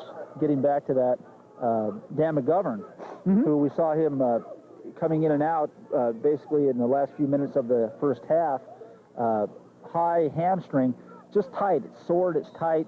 They've been working on it. I'm sure they're going to continue to work on it throughout the game as he comes to the sidelines. They'll be stretching him. He said he's fine. I'm ready to go. I'll be fine. But you're going to have to keep an eye on that as well. On the ground, up the middle, driving hard, trying to get close to a first down, about a yard short. And I was wondering why my pocket was burning. The foot warm-up that Sandra Aubin gave me to keep my hands warm during halftime, I put in my pocket when I was talking. And that should surprise nobody because I talk all the time. And my leg was burning, and I couldn't figure out why. There it is. Okay. Woo. That's a great little tool, though. Those little warm-up packets, those things are saviors, I'll tell you, as this weather gets colder with every week that passes. I said, as soon as they invent a bodysuit with those in it, I'm going to be the happiest guy on earth because those things are great, and they last about 10 hours. Here we go. Syracuse comes out of the huddle. They are going for it. And I guess that should be no surprise. Definitely out of field goal range, but they want to do something here. They're on the road and have to be aggressive. That's a keeper, quarterback keeper. He may have gotten it. Wow, that would be huge. Number 12. And I think he's got it. Yeah, yes. Yeah, I was just showing Bill very generously given to me was a Green Jacket Championship T-shirt donated by Dick Leland, the great Green Jacket player himself. Yes. And just a nice T-shirt, and thanks so much, Dick. I appreciate it. Here we go. Football right now at about the 46.5-yard line. And it is a first down. That was huge. A nice quarterback keeper there by the little quarterback. And as we saw, Dykes can move this football, especially on the ground. We expect to see Hoas back in, though, passing the football before this one is over. Two-quarterback system for the Express. Keeping it on the ground. Beebe running. Beebe still on his feet, out of bounds at the 40-yard line. Well, you mentioned Dykes back in there, and you know, he's a little guy, but boy, he's elusive. And like I said before, early on in the game, he represents something a little differently than what the Green Jackets are used to seeing. He's the right man back in there at quarterback. Nothing against Hoas. He's just a different style quarterback. But Dykes, I think, poses a bigger threat to the Green Jackets because of his running ability and his elusiveness.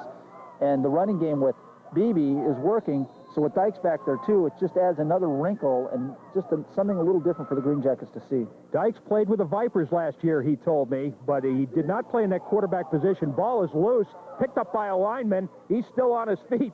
And if that held, that would be a first down. And yes, they're saying that held. No penalties there. Nice heads-up play by the Express.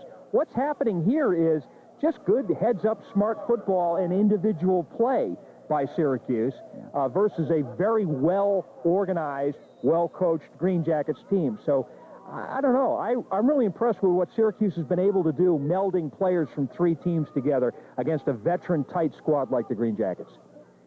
Dykes is brought, Dykes is still trying, but he's brought wound way back at the 45-yard line. Well, we saw a safety blitz there with Damon Walker. We've seen that so many times this year where Damon's got back in there and wreaked havoc and caused either created a sack himself or allowed his teammates to get a sack there, and Damon was rewarded with a sack on that play. On a very slippery Dykes, might I add, because he had him by one hand. That little guy can really get out of your grip, though. But on that last play, that number 79 with the football, if he looked big on your screen, that's because he is big. That's a 325-pound man running with the football. And when you're a defensive back or a cornerback trying to tackle a guy like that, you really hate to see that coming at you. So I think they're glad that he's not running the ball all the time. Other games going on tonight in Harvest Bowl action include Haverhill at Springfield to face the Blitzen Bears, a team we lost to earlier in the season. Buffalo Gladiators at Brooklyn to face Pudgy Walsh's Mariners. Again, Beebe down to about the 40-yard line.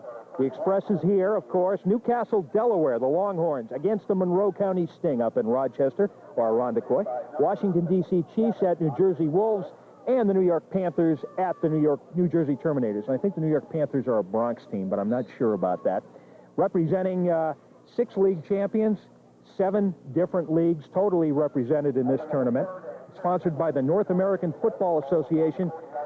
Jim Baker is the man who's put this all together, and it's always nice when a Green Jacket does good, and Jimmy Baker has done wonders for this sport. 39-yard line with the football. Syracuse is impressing us in the third quarter, and I got to tell you, this kid Dykes is tough, but the Green Jackets defense is really keyed in on him right now, and they're celebrating that sack. Well, if there's any downfall to Dykes as a quarterback, right there we saw it. He wanted to throw that ball, but when he turned to look, he doesn't have a lot of time to wait around because he's only 5'8". He didn't see much. We have a flag on the play, unsportsmanlike against the Express, so that's good news for the Jackets. But Dykes doesn't have a whole lot of time to see if anything's out there, and he couldn't see a thing, so he tucked the ball in and was unable to get the first down. We've got a tight game here. We're going to have Dave Bodak on in just a few minutes here to hear about CWI, because again, I have a number of questions. CWI, the nonprofit tie-in for tonight's game for the Green Jackets, and SCA, the corporate sponsor for tonight's Green Jackets game here at Football Heaven East Field. And the flag's on the play again, as they're going to trot this one off against the Express. So the Express doing some of their own damage right now. Yeah, that's a shame because they've played some very good football, but some big penalties being trotted off against them. Another 5 yards brings it all the way down to about the 36-yard line. Okay, official blows the whistle. They come out of the huddle. We're ready to play football once again. Here we go. They're going to be punting. Let's see what McGovern does, and I don't think they're going to be punting directly to him. And McGovern gets it at the 40, 45, 50. It's cross midfield. Dan McGovern pushed out of bounds at about the 42-yard line. And a little bit of late hit action there as well. Wow, if the punter could ever set up a guy for a run, the punter helped McGovern out tremendously there, punting a little bit short and to his right as McGovern came up and fielded it on the fly. And I can just see an alleyway there on the right-hand side of the field where McGovern was able to run up there until he got squeezed out of bounds to the sidelines. But a great run there by McGovern and great field position for the Jackets on offense here. All right, Green Jackets right now with the football, great field position. 7 minutes, 12 seconds. 12-6 to score. Green Jackets with a slight lead. Jim Baker, any results in the tourney? We have a result. The New Jersey Terminators defeated the New York Panthers by a score of 20-6. Right now it's 14-0 Brooklyn Mariners over the Buffalo Gladiators at the half, and 14-0 the New Jersey Wolves over the Washington, D.C. Chiefs at the half. All right, thank you, Jim Baker, tournament director, commissioner of the New York Amateur League. Right now, looks like Sakima Grimes getting snuffed at about the 42-yard line. And right now, Syracuse is really pumped in this game. And we have an opportunity right now. Why don't we bring over Dave Bodek? Come on over, Dave. Thank you for your patience on this very, very close game. Dave, two thanks. First of all, for being here today, and number two, for your involvement in today's game as an organization. Sure, Bill. First, I'd like to just thank yourself and Charles and the whole Green Jacket organization for having us here tonight. It's been great. Green Jackets are coming out of the huddle right now.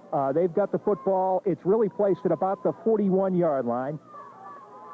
Kevin Whitey Siska, the quarterback, done a good job tonight, although a little rusty in the passing department in the first half. Here we go. Whitey looking. He's looking. He's throwing. He's trying to get his man, looking for Gabe. Oh, incomplete. Perhaps should have been caught.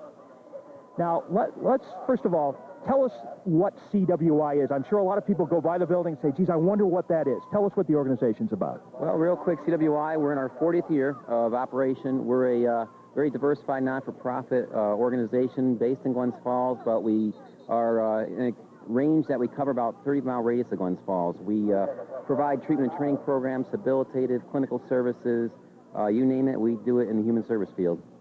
Now, how many people are involved with CWI? Employees, associates? How do you rate the different folks involved? Okay, currently we employ a little over 400 individuals. We serve roughly with all of our programs and services, probably in the course of a year, 2,000 to 3,000 people. So we're out there in a lot of ways in Warren, Washington County and northern Saratoga County. Dave, how long have you been involved with this? I'm going into shortly my 7th year with the organization. We have been around, as I said, 40 years, so we're in our 40th year celebration this year, and tonight's been a wonderful time here, getting a little exposure in the community. We really, our business is really trying to help folks reach their fullest potential, provide programming means to help folks with disabilities, disadvantages, or other challenges to reach their fullest potential.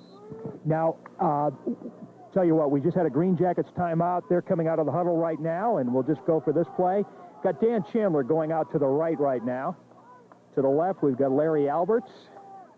Looks like we may have a pass coming up. Gabe Young out there as well. In the backfield, number 44, Dan McGovern. Ball right now at the 40. Whitey's back. He's got time to throw. He looks. Oh, passed a little high. Dan Chandler climbed the ladder, but couldn't bring it down. Incomplete. Were you always involved in the non-profit service sector yourself?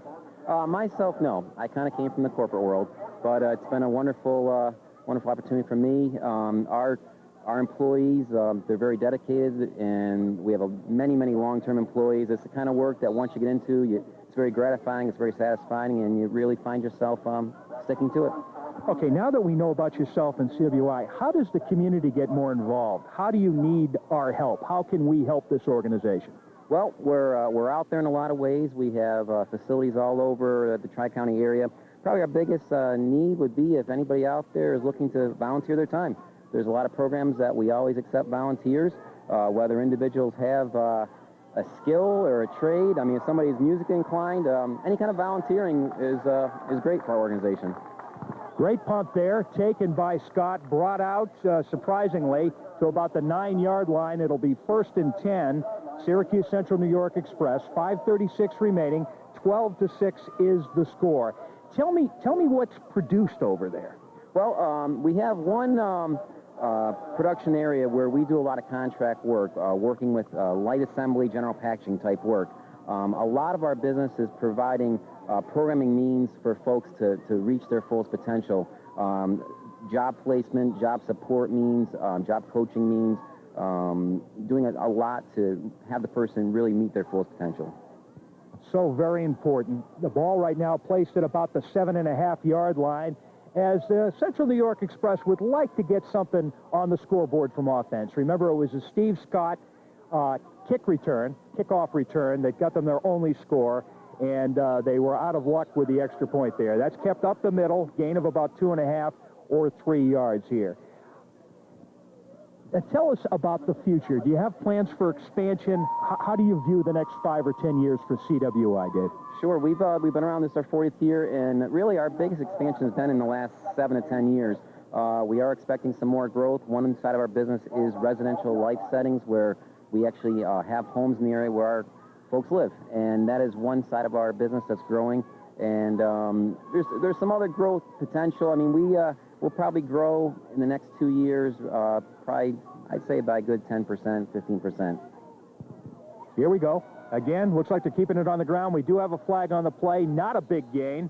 We'll see how the officials sort this one out as they come over. And, of course, the officials for tonight's game include Mike Cronin, the mayor of the village of Hudson Falls, New York, and Ron Witherspoon's out there, a very top-flight crew that does both New York Amateur Football League and Empire Football League games, and both sides agreed to that. And it's a salute to Mike Cronin when you have a game of such importance that they knock off 5 yards against the Greenjackets.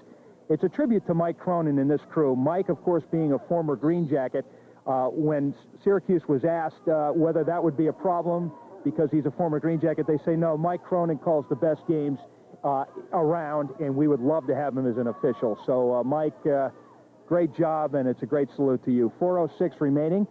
Express with the football, and boy, he's running. Dykes can move, but he's not going to get around the corner, and he's going to be brought down for a big loss there. Chris Drennan, who was involved on that? Was Mo James, I think? I'm just out of range of my new glasses. Yeah, I believe it was Mo that slid up there to contain Dykes trying to get around the in there. I think it was Mo James, you're right. Dave Bodak, one more question. Somebody wants to volunteer and get involved. How do they get in touch with you? Best way, they can call my office. We're over at 88 Broad Street in Glens Falls. Number there is 792-7548, and we can help you when you give a call. Dave Bodak, thank you very much for being with us here in the third quarter, and thank you for CWI and all the work you're doing. Also, I'd like to thank you once again, and Charles and the whole Green Jacket organization for having us, and I'd also like to commend you for putting a uniform on this year and getting back into the thick of it. I appreciate that very much. Thankfully, I wasn't taken out in a stretcher, Dave. Well, you have a pension out of it, probably. Yeah, true. Dave Bodak, thanks again, sir. Thanks, Bill. Bye-bye. Third quarter action. Dave Bodak, of course, in charge of CWI here in the Glens Falls area. Great to have him aboard here for the third quarter action. 2:54 remaining. Hey, the score hasn't changed. It's 12-6, huh, partner? What are some of the trends you're seeing here? Well, the running game is kind of getting shut down by the Green Jackets defense finally, as we saw them get stopped right there in a fourth-down punt situation. So the Jackets defense, I think, have made some adjustments at halftime to corral that running game that was working somewhat effectively for the Express in the first half. Here we go. They get the punt off. Not a lot of hang time. Taken by McGovern at the 40. No. He thought he had it, didn't have it. He did well to try to pick it up. I believe Syracuse has got this football, and that is going to be a huge mistake if that holds. Double electrical. They put something together here and tie this game up. That would be amazing. Great field position for them. Run off the right guard and tackle there. Not a big gain, maybe about 2 yards to go. Green Jackets continue to platoon players in and out. Talking with the Green Jackets coaching staff earlier today, about the possibility of filling a November 15th date with a game just to keep everybody tuned up. They said, well, we wouldn't want our first-string players hurt. Well, no, you didn't say first-string players. We wouldn't want our players hurt. I said, well, what about having the second-string play? And as they pointed out, which is a great observation, Bill, we don't have a second string. He said, we platoon players in and out so much on both offense and defense, we are a total team. And they're absolutely right. You might have a backup player at a quarterback, but he's also doing 2 or 3 other jobs. So very well put. And I think it summarizes the success of the Green Jackets this year. And I was talking to Jim Willey's wife, Susan. We were having a talk during halftime. And first of all, you've got to thank Charles Adams for keeping the Green Jackets here at a time when it looked like the Green Jackets were not going to operate after the 1999 season. Then you've got to credit Charles Adams for having the foresight to see that we needed a certain structure and we needed people to run that structure. And then bringing in Jim Willey 2 years ago as general manager was an absolute brilliant thing. I mean, the structure that he has put into place brings out the best in 99% of anybody that touches the structure, including me. And boy, that is snuff and a loss of about 2 yards. Absolutely unbelievable. So again, win or lose today, and I'm hoping they hold on and win, but win or lose today, it's been a great year, and the general manager, Jim Willey, has really made a big difference. And I doubt very much that we would be here today playing this game if Jim was not here. No, and you're absolutely right. And then you say, okay, 27 years it's been since the Green Jackets have won a championship. Well, now they've won one. And what does the future hold? What does next year hold? What does the year after and the year after that hold? Well, as the third quarter comes to an end, what does it hold for the Green Jackets? Well, sure, the Green Jackets are going to lose some players to retirement. They're going to lose some players to actually moving up to an opportunities, or maybe not moving to new opportunities. Let's say some of them have been entertaining the opportunity to maybe play on a college level. Yes. Some on another professional level, and I think that's very realistic. So, but you've got a core of players that are going to be there. But more importantly, as long as Charles Adams, Jim Willig, like you mentioned, Tom Mayer, Pete Quackenbush, and John Adams are associated with this team, they're going to put the players on the field, and they're going to win more championships. As long as that group stays together, they're going to win more championships in the very near future, and maybe perennially. Okay, here we go. Well said, partner. 15 minutes back on the clock. We're down to this, and this game is wide open. As right now, the express punt, that one's taken all the way back, takes a definite express bounce, and that one's going to be stopped, brought down at about the 7-yard line. So it's going to be 1st and 10 Green Jackets at the 7. The score right now, Green Jackets 12, Syracuse 6, or individually, it's McGovern 12, Scott 6. That's what it comes down to. The Green Jackets offense has scored both touchdowns. Special teams for Syracuse has scored their touchdown. And it's so close that 1 or 2 big plays can make or break either team right now. And right now, the Green Jackets usually, when they have a slow first half, usually break open in the third quarter. They have not done that. Both teams held scoreless in the third quarter. This is anyone's game, and this is exactly the way this game should go. These are 2 quality football teams from 2 quality leagues, folks. Here we go. We got a lot of praise in that third quarter, though, which is great, because there's a lot of people that do a lot of great things in our community and with this football team. Whitey's got the football. Siska keeping it. I don't know how he broke through that man, but he did. Siska getting some good blocking. He's brought out of bounds at the 32-yard line, and we have a penalty flag. Well, they're going to call Chris Glover for a block in the back, and I think that's a really, I'm not going to say a bad call, but I'm going to say it's a questionable call. He really laid off of him. He put his hands on his back, but he did not block him necessarily. But I think that is what they're going to call, unfortunately, for the Green Jackets, because he really did nothing to affect the outcome of that play. And they're going to back it up, and that's what they called. But I don't necessarily agree with that call. No, I agree with you totally. Absolutely, no question about it. 14 minutes, 12 seconds. They're bringing that one back. And for the Green Jackets, they have their work cut out for them as we have a change. Looks like Sakima comes out. Dan McGovern comes in. And the Green Jackets are going to try to put something together here. Again, a couple of turnovers, a couple of big plays. Either team could win this game. It's hard to believe. This is one of the biggest tests the Green Jackets have had all season long. Crowd very, very quiet, as you can hear. Here we go. Keeping it on the ground. Nice run. Number 44, Dan McGovern, brought down at the 26. That was a good job there by McGovern. And I think Tom Mayer, looking at the clock, knowing it's the fourth quarter, only having a 6-point lead, but keeping it on the ground is a good idea. You've got sure-handed Dan McGovern there who doesn't fumble the ball. He hangs onto the ball in traffic.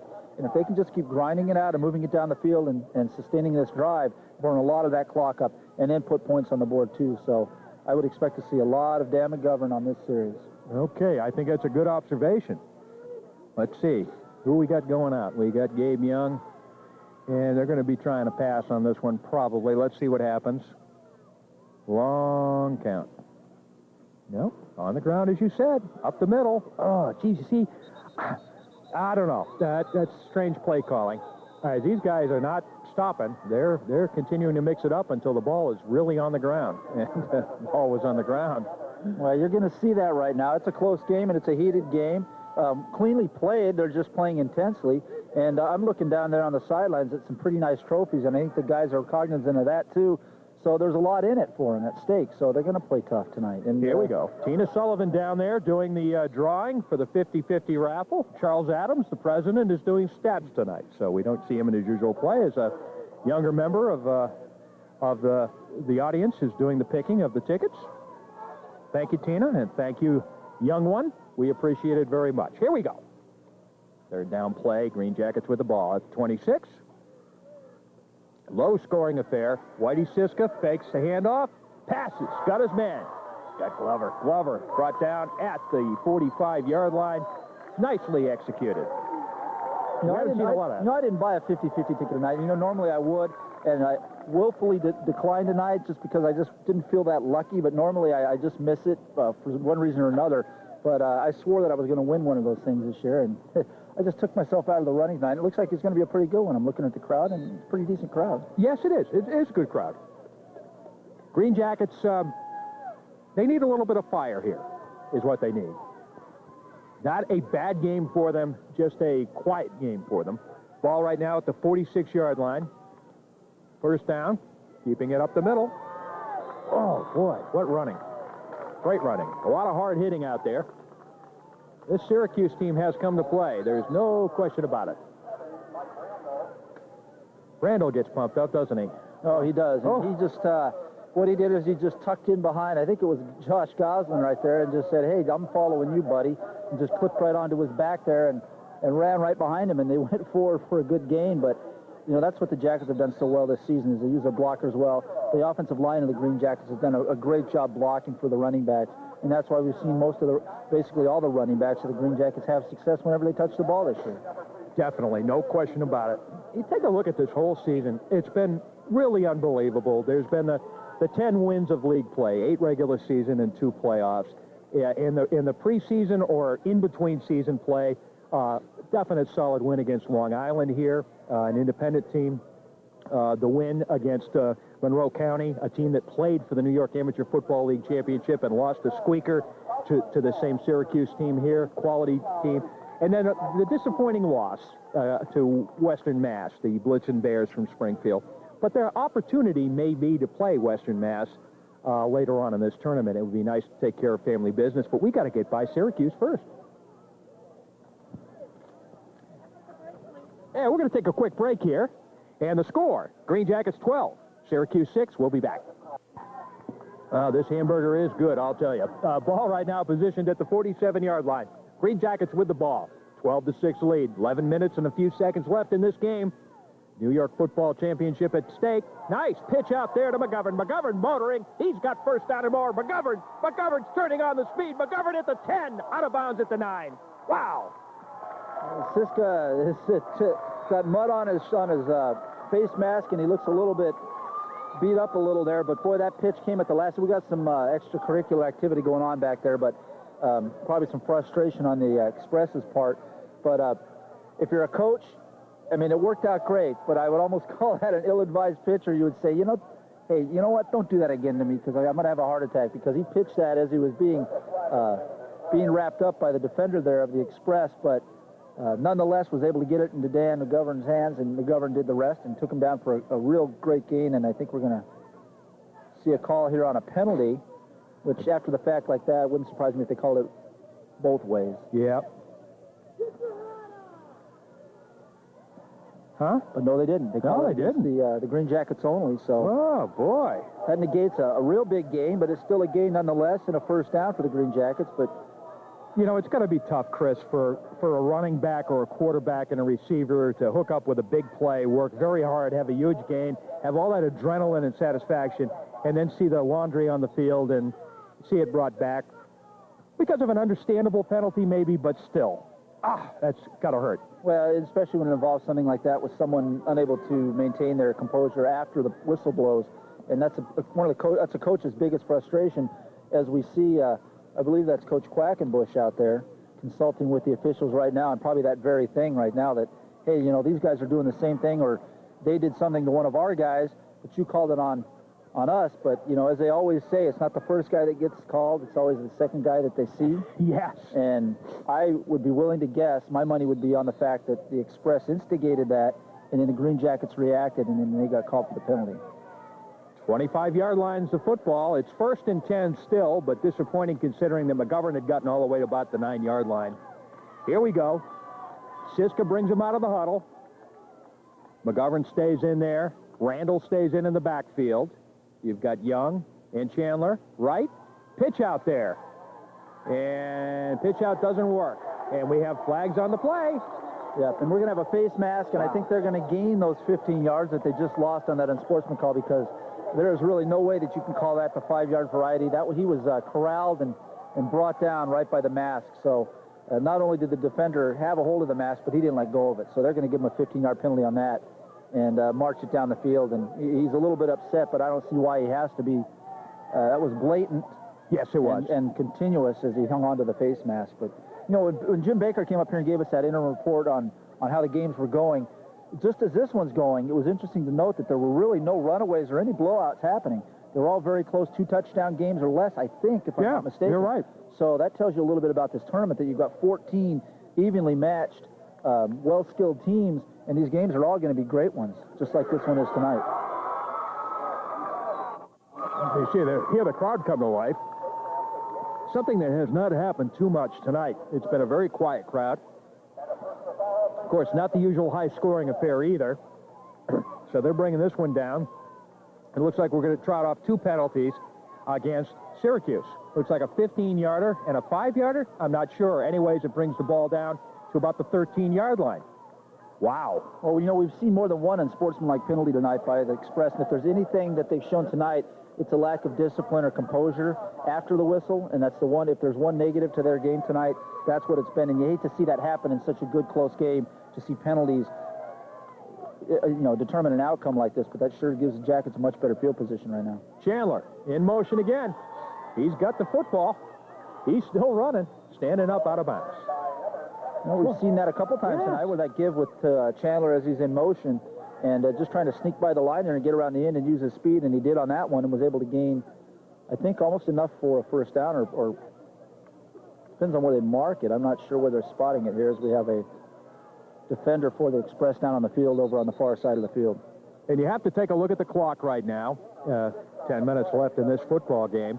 If the Green Jackets could score here and actually get a conversion, and if they can prevent a big run back on the kickoff from Scott, the Green Jackets for the first time would really be in the driver's seat on this football game. They've had the lead for a while, but this game has been too close to call. This is a great opportunity, and they do not want to blow it. Ball right now positioned at the 7.5-yard line. Yeah, and it appears to be something with the hamstring area on the player for the Express, and we can't make out his number from here, but I can tell you one thing. I mean, it's not a cold night. It's cool. It's cooling down, but more than that, and as we've seen Dan McGovern with a hamstring problem, too, on his right hamstring, you're talking about a 2-week layoff, and really in 2 weeks, although, you know, there hasn't been a whole lot of practice time for these players, as we mentioned earlier on tonight, that the weather conditions prevented practice time. So you don't really know what these guys are doing in their off time as far as stretching goes, lifting, keeping themselves ready for a game, and a 2-week layoff can be just enough time for your muscles to tighten up a little bit and not stay loose, and we have another hamstring problem over here tonight. Here we go. Green Jackets with the ball. Green Jackets with a great opportunity. They have a 6-point lead. They want to add to it. They want to take control of this game, and here's their opportunity. Long count. Uh-oh, we've got Chandler in motion again. But this time, Siska holds on to it. Siska takes his time throwing it, finds his man, complete, touchdown, and a flag. I'm blocked by a pole here, so I thought I saw something fly by, but maybe I didn't. It looked like the referee signaled that there was, but there wasn't, and it's a touchdown. And that's a huge touchdown. Yes. The crowd gives him a standing ovation here. That could be a touchdown that really, if things, progress like they've been, being such a low-scoring game, could be what keeps the Jackets in the lead and puts them over the top and win the game. So, great job there on that drive by the Jackets, and a good job there by Kevin Siska to hit Glover sliding in for that touchdown and catch. Bagstad going to try to make the first conversion by either team here tonight. It hasn't been good on conversions at all. Usually bad snaps. Let's see if the Green Jackets have cured that problem. Snap's a good one. Kicks up. Block. Nope. No, what actually happened is I think the ball slipped out of Dan Chandler's hands on the hold, so the ball was actually fell over when Bagstad was kicking that, because that's very uncharacteristic for Bagstad. They've really had a problem tonight with that. And I asked at halftime, is there something different with the snaps, the snapper, or what he's doing? And the only answer that Coach Quackenbush gave me was rust. Well, if there was anything that's rusty tonight that we've seen, it's been most evident right there in the snaps and the holds and the kicks. And you pointed out the weather conditions, too. You got to understand that I had the sports jacket off when I got here at 4:30 because it was actually a little humid and warm. And now I've got the sports jacket on. The temperature is dove, and it's remained humid, so it's kind of getting into your bones a little bit. So for a football player with all that equipment and uniform on, you're going through hots and colds and hots and colds, and when you haven't had that opportunity to practice as well, it's going to show up, no question about it. Green Jackets, though, in control of this game for the first time, 18-6, especially if they kick off and keep them from running this one all the way back. That would be very important. If this is a standard kickoff with good coverage, then the Green Jackets are definitely in the driver's seat. One thing you may want to consider on this kickoff, and I would think about doing it if I were the coach, is either kicking away from Scott or just kicking a squib kick down the field to the upbacks and letting them get field position about the 30, 35-yard line rather than risk the chance of Scott running the ball back, because the Jackets have never seen anybody do that this year until tonight. So a squib kick may not be such a bad idea. Here we go. Vinny doing the kicking. Well, he boots that one pretty high up there.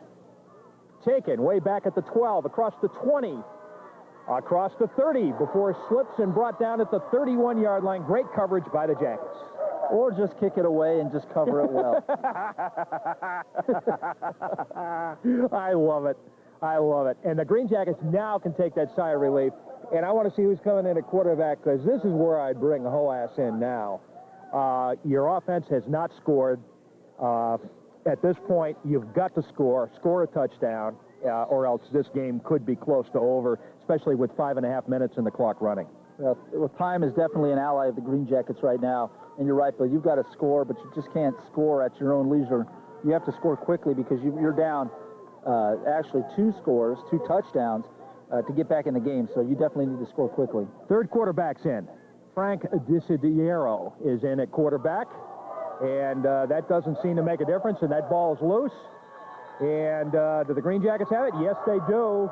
And that does, for the first time, doesn't rule Syracuse out, but it kind of breaks the back. And, wow, this is... Well, anytime you bring a new quarterback in, you're asking for trouble, possibly with an exchange, or just having your quarterback get a feel for the offense. And right then and there, I think it was a missed handoff by...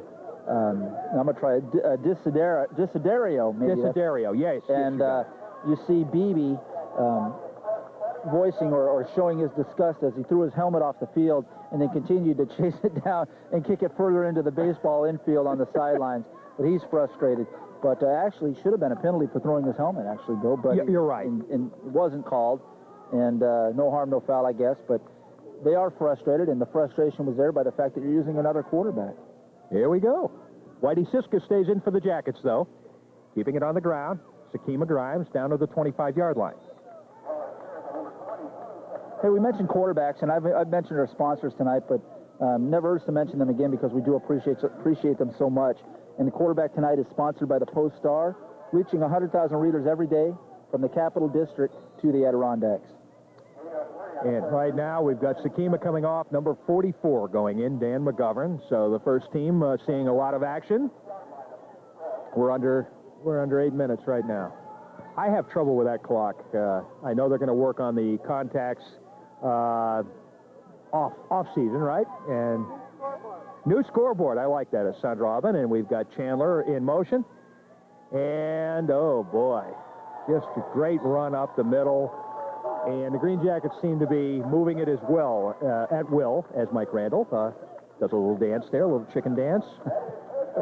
Talented man. I don't think he's going to appreciate the fact that you called his dance a chicken dance. I'm going to hear about that. Yes, you are. Yes, I am. What's this chicken dance stuff he's going to say? Okay, we're inside the 20-yard line. Green Jackets right now are loosening up. They feel pretty good. And I've got the clock right, I think, if it doesn't take another turn on me. It's like reading hieroglyphics up there. Here we go. Up the middle. That's what they want to do. They want to keep moving the ball, but they also want to keep running the clock. And Mike will come up, and let's see if he's got any chicken left in him here. Let's see. I'm going to bail Randall out and change the subject. Yeah, real quick. good. Over the last couple of minutes, I've just been piling on. I've just been checking to see if sort of a status on the sidelines and maybe some of the guys that are nicked up and looking for AZ Longmire, because I know he's appeared to be the most injured. Although Vignola has ice on his right ankle, but I believe he is out of uniform, or yes, he is out of uniform. At least his uppers are off, and he's got a sweatshirt on. And we'll have to see how the status of his knee is for next week's game, as well as Vignola's knee or high ankle sprain. Chandler, this time looked like it was going to be a pitch out to Sylvester, but it wasn't. McGovern takes that one. Not pretty. Well, you know, it was intended to be a pitch to McGovern, and Siska, having good height, was very unorthodox by any means. He pitched over the top of the defender, and wasn't very accurate with it, and probably ill-advised as well to McGovern, and McGovern did a good job just to scoop it up and try to make something out of it. And for the first time, as we now are under 6 minutes, the first time, I want to stress that if the Green Jackets hold on to win this game here tonight, which they probably will at this point, Green Jackets, for the first time in their 75-year history, will have won 13 games, which is so impressive, a 13-1 record, and will go on to play another contest. For the first time in this team's history, we will not be looking back to 97 when they won their 12 games, or 1976 when they won their last title. People will be looking back to 2003 when they won 13 or more games when they won the Empire Football League title. And that takes nothing away from 76, 97, 69, or 48, 49, and 50. But it does mean that the Green Jackets have taken another great step in their history, and it was great to be able to do it in their 75th year. Oh, absolutely incredible. Perfect timing. Here we go. Ed Chandler constantly in motion. Here we go. Whitey back. Whitey, it's getting a little crowded back there. He doesn't like the situation, so he runs the other way. Throws. Got his man. Complete. Down at the 10-yard line. Great catch. Boy, that was nicely done to Glover. Yeah, it certainly was, and the crowd certainly liked it as well. You mentioned all the accolades and the accomplishments thus far for the Jackets. There's one thing we don't want to omit, and with a victory tonight, not only, what'd you say, 13th win or 14th win? 13th win. 13th win, right? They're going to earn another piece of hardware for the trophy case, and also the title of New York State champions. And the other thing I will say, and I'm going to put in a little sales pitch here, if the Green Jackets hold on to win this one and do host the game next week at East Field, I'd like to see a couple of more fans out here witnessing minor league sports history. First of all, I think we had an ejection on the Syracuse side of things, but yep, there's an ejection from the ball game. It's Tremaine Henry, number 47, I believe, is who it is that came off the field. Mike Cronin does not allow much nonsense to go on in the field, let me tell you. And if a fight broke out right now, he'd just call the game. He does not put up with it. He gives the teams one warning, says either we settle it down or we go home. We've got a little break in the action as the Green Jackets are... I think the ejected player is being walked off the field. Isn't that what they're doing, or? Yeah. Wow. This is quite formal, huh? Well, it gives me time to mention another sponsor. Yeah, that's a good idea. Which would be the linebackers that are sponsored by St. Anne Transportation in Fort Anne, serving you with interstate transportation coast to coast, and their phone number is 747-7158. I want to thank the Pro and Mo Sports Shop. Thank you, Punk and Mo, for your fine support of Green Jackets football all year long, and for the footballs for all our home games. We really appreciate it.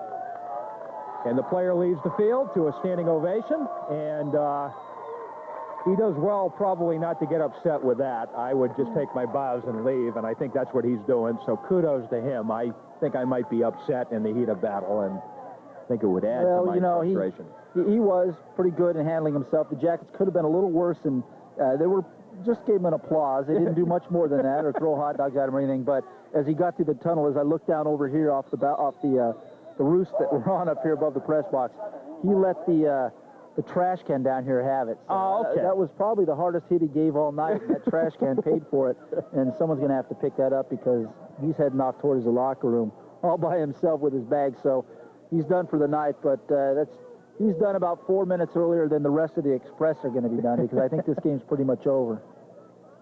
The Green Jackets will sew up their 13th win in a season, their 25th win in the last 2 years, and this season isn't over yet. And that is truly history in this sport, and again, it will be a year we will look back on for many years to come. Here we go. In. Touchdown. Sylvester? Yep. Beautiful job. Nice job for the big guy. Good job. And you know what? Now that's looking more like a Green Jacket score that we're familiar to see. Yes. I mean, at 24-6. Yep. Probably, going to be 25 or 26 if they go for 2. It looks like they're going to go for 2. Probably a smart move at this point. The snap just isn't working for him tonight. And yeah, try to add 2 there, which, again, will make it very decisive.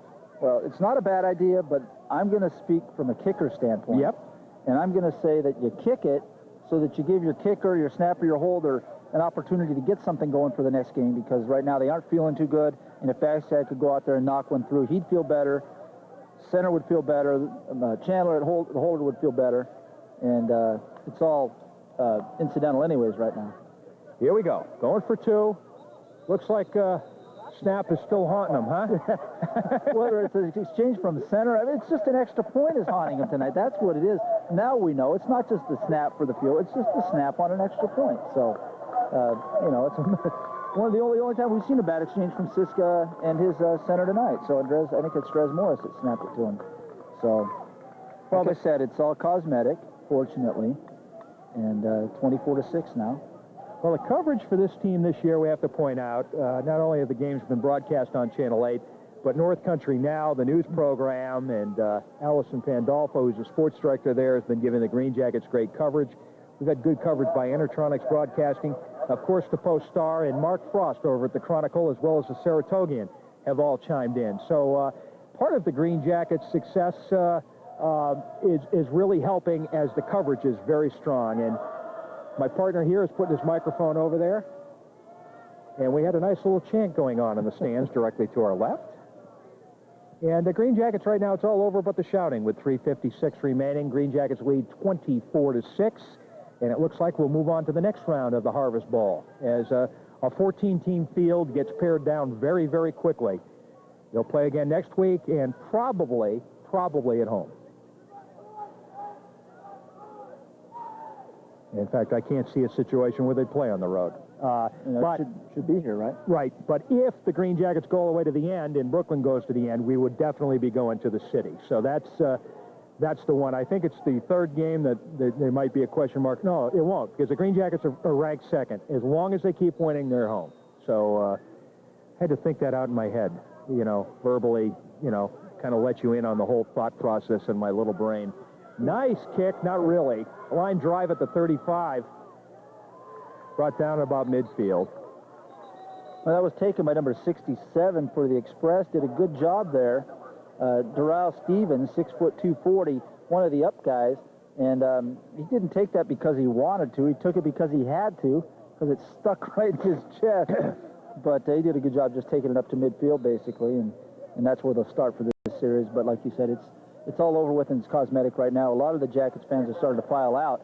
but there are quite a few that are remaining because they want to see the award of the trophy. Yes, definitely. At the end of the game here. And we're going to have some cameras on that as Jim Baker, the commissioner of the New York Amateur League and director of this Harvest Bowl tournament, will be doing the chores, handing the trophy to the runner-up of the New York title, and then, of course, the winner, and then the most valuable player for the game, which should be very interesting. Here we go. Ball right now at the 49-yard line. Syracuse with the football. It's a pitch out. Ball is loose, picked up, snuffed back at the 40-yard line, stopping the clock with 2:29. Does not stop the clock because he stayed in bounds, and this one's just going to run down. Be very surprised if we see any type of scoring at all here. Syracuse just going back in now to the huddle, and the Green Jackets, boy, it's getting pretty common. You know, when you play so many games in a 2-year period and you lose so few, unbelievable. Makes that 21-0 score against Springfield look like a real anomaly, you know? Well, it certainly has been in the course of the whole Jacket season. After, in retrospect, very much an anomaly, unexpected. And I think if they met again, I think the outcome would be a little bit different. I think so, too. And the hope is that we do meet Syracuse in this. Springfield in this. Nice run. Well, that was heads up, and that gets you all the way down to about the 43-yard line. Yes. Yeah. Yes. Holmaster was the runner there for the Express as we have changes for the Green Jackets going on and off. We're down under 2 minutes left in this football game. Now, do we know who the Jackets would face, even like a winner of a matchup? I'm told, and this was preliminary, I was told that the winner of the Haverhill-Springfield game, which is being played tonight in Holyoke, Massachusetts, would come here. Now, if that's true, of course, the Green Jackets would be hoping for Springfield because they came here before and beat up on the Jackets. That would be able to take care of some other business, and that would be a good motivator for the Green Jackets for the next round. Definitely. No, I think it'd be... they want that team. They want another chance at Mass. So it'd be a great opportunity. Now, Haverhill would be interesting because the Green Jackets have never in their history played a New England Football League team before, so that would be history. But the motivator would be Western Mass. Yeah, it's been a season of firsts. Oh, it's been unbelievable, hasn't it? Yeah. Just been so much fun. Here we go. Quick screen, number 80. He's brought down at the 40-yard line. Great coverage there by the Jackets. Want to make sure we get everybody in. That's Dan Herman, the receiver. What a good game this was. We didn't know what the outcome was going to be until late in the game, which is uncharacteristic of what we've seen so far this season. But it's, you haven't missed it if you're a fan or if you've been watching it on TV all season. This is a great night tonight, but still an opportunity to come out here and see a team that very few people in Glens Falls area has seen. 27 years before was the last time they've seen a championship team. They can see a championship team that's going on to maybe something greater or something bigger than they've ever achieved before. And they're ranked in the top, what'd you say, number 11 in the nation? Number 11 coming into this game here tonight. And higher after tonight. So this is just no ordinary team, folks. For the people of Glens Falls, I mean, this is something going on here. Here we go. Keeping it in the air, and it's working. Oh, geez, they brought him down hard at the 21-yard line. Clock continues to run with 55 seconds. That's Shane Sportman with that nice tackle there. But, yeah, great football going on up here. And if you miss it, it's too bad because you'd really have a good time. We've got the 50-50 drawing that goes on here. We've got, I saw the smoke just hovering over there earlier on. It looked so good of the barbecue going on. Great concession stand and just a lot of fun and just something different if you haven't come to one of these games. Check it out and decide for yourself. And I think you won't be disappointed. It's definitely worth the value. And it's just a great time, and you're seeing some great football as well. 13 wins, 1 loss if this score holds, and it would have to hold. It's, I think, physically impossible for Syracuse to win this game right now.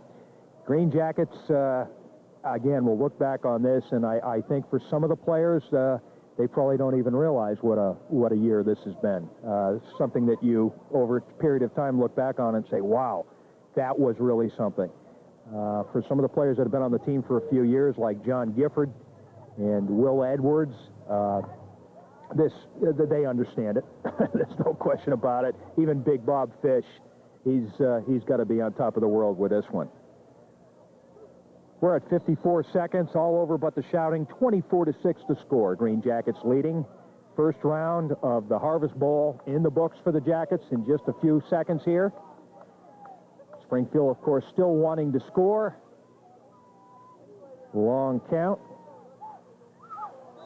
And it's unfortunate when those things happen. The quarterback, of course, number 3, Frank Desiderio, is in there, the third quarterback for the Express tonight.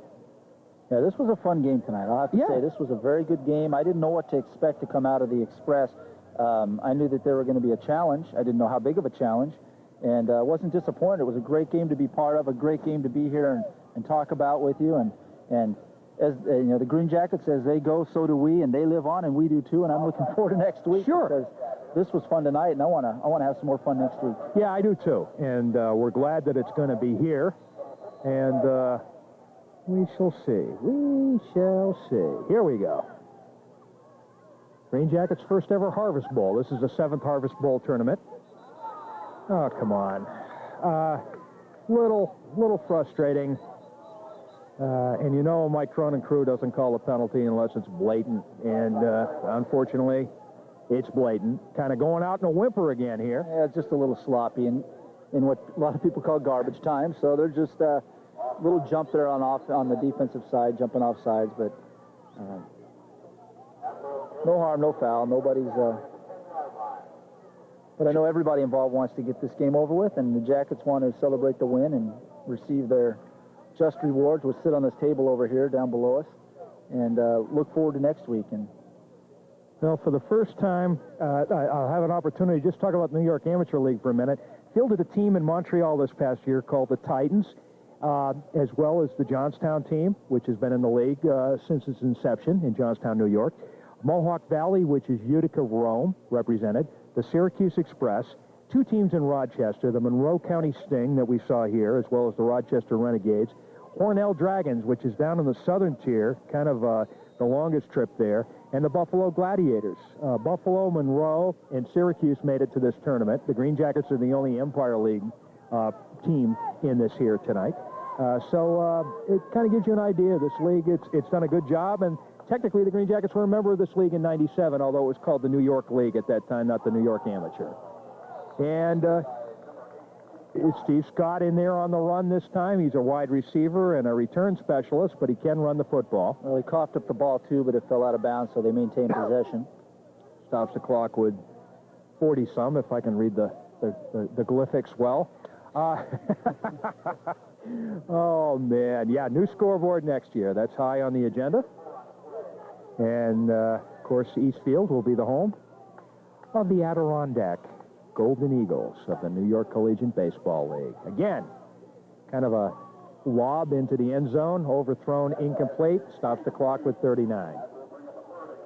Well, I'll tell you what, we don't know who next week's opponent is, but we do know a couple things that are for certain, and we know it's going to be here at Eastfield, so you can mark it on your calendar for next Saturday. But, another thing I'm afraid that we can be sure of is that we're probably not going to get as nice a weather as we had tonight. Yeah, you're right about that. November 8th will be a test. We're pushing our luck. Yes, we are. Last year, we really pushed our luck. And remember, the Harvest Bowl will be Thanksgiving weekend on a Saturday, if we get that far. There's 1 week off. We play next week, definitely. Have a week off, and then the third round will be to be determined.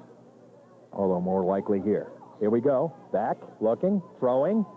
Picked off. Nicely done. He's motoring. He's going. He's all by himself. He's got 2 guys to beat. He cuts inside, which surprises me. Gabe Young brought down at the 45-yard line. Clock stops, or should stop here, with about 24 seconds remaining. Well, I thought Gabe was going to be gone, but I failed to notice that he had Steve Scott back there as a protector to prevent that touchdown, and I don't think you're going to outrun him, so he's going to be a fair match in a flat-out race, and he was able to corral Gabe and bring him down. But a great job there by Gabe to prevent the touchdown and seal the victory, or at least seal the final score for the Green Jackets. The victory had already been decided, and I think they're just going to sit on this thing and then collect their trophy and look to next week. Boy, another piece of hardware, as you pointed out earlier, my friend. Very, Very, very big. And down there, Jim Baker and company taking a look at the trophies that will be awarded at the end of this game here. And you have to wonder whether McGovern perhaps will get the most valuable player of this game. I'm not sure. He scored the first 2 touchdowns for the Green Jackets, and that was all the Green Jackets will have needed. He's had a great game. A few other players, though, deserve consideration. Well, if I were choosing the MVP of the game, Yep. I would be voting for Dan McGovern. Not only did he score those touchdowns, but he saved and fielded a few pitches tonight, and ran some kicks back for some decent field position. But he was a big factor for them on offense. I mean, of course, it's a very big team win, and everyone on the team is deserved of an award. But they are awarded with the victory. You have to pick an MVP, and Dan McGovern is my choice. So we'll see, but I'm sure that's probably going to be it. Clock's running down. 6. I can't even read the clock right now. It's over. Triple zeros. Is that triple zeros? It looks like 0-0. I don't know. It's over. Green Jackets got to be very happy. They are 13-1. They are the Empire Football League champion. They are the New York State champion. And now they move on to the next round here next week against the winner of the Haverhill Crunch versus the Western Massachusetts Blitzen Bears. Jim Baker going out on the field right now for the trophy presentations. We should have some video from that. Oh, I've got to go down there, as Sandra Robbins says. And Chris Drennan, thank you so much. You're always welcome. I always appreciate it and have a great time. Thanks to Likewise. Likewise. You make this easy, Chris, and we look forward to seeing you next week. Me too. All right, sir. The commissioner of the New York Amateur Football League, former Green Jacket himself, and director of the Harvest Bowl Tournament, Mr. Jim Baker. Jim? It's my pleasure, Jim Willig, to give you and the Green Jackets, along with Charles Adams and your fine organization. I do want to say that, as you mentioned a little while ago, Jim and I have a great history. Yes, we played on the first championship team of the Green Jackets in 1969. He was the center and coach and general manager and everything else. So it's my pleasure to be here tonight and to award the championship trophy for the New York State Championship to the Green Jackets football team. Jim, congratulations. Thank you very much, Jim. It's a pleasure, obviously, to receive the trophy on behalf of the team, but it's even more so to receive it from a teammate and somebody that I've liked for a long time. Jim was not only a great player, he was a spark plug on the team. I wish we had 45 like him today. So, thanks. Jim, 1 round down, and now to round 2. Whole nother motivation, whole nother challenge. Yes, it is, and it's where we wanted to be. We're actually a little ahead of schedule. As you say, we've got 2 down. We got 1 more to win, and then who knows after that? We could end up in Florida in December playing for all the marbles. It'd be great. Yeah. Thank you, Jim. Thank you, Jim. Okay, Jim, you're staying with us here because I have another presentation. To my right, number 44, Dan McGovern. Jim Baker, go ahead. Dan, on behalf of the Harvest Bowl Tournament, we'd like to congratulate you on your outstanding play this evening and award you with the Player of the Game award. Thanks, Jim. I appreciate it. This is for all the offensive players out there. The defense did a great job tonight. O-line, this is as much yours as it is mine. Mike Randall at fullback, the whole backfield. Great job tonight. And it was a tight game, Dan, especially in the first half. It was a very tight game. Central Express was a good team, and, maybe we'll face them next year. Dan, you seem to be having a fantastic year without the benefit of a lot of practice because you've been commuting back and forth to Manhattan. How do you stay in shape when you don't have that ability to practice?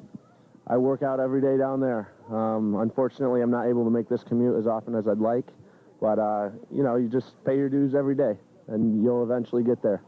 Well, you're a great talent, and again, another fantastic job, Dan. Thanks, Bill. Thank you. Appreciate it. You get that right there? Woo! Get in touch.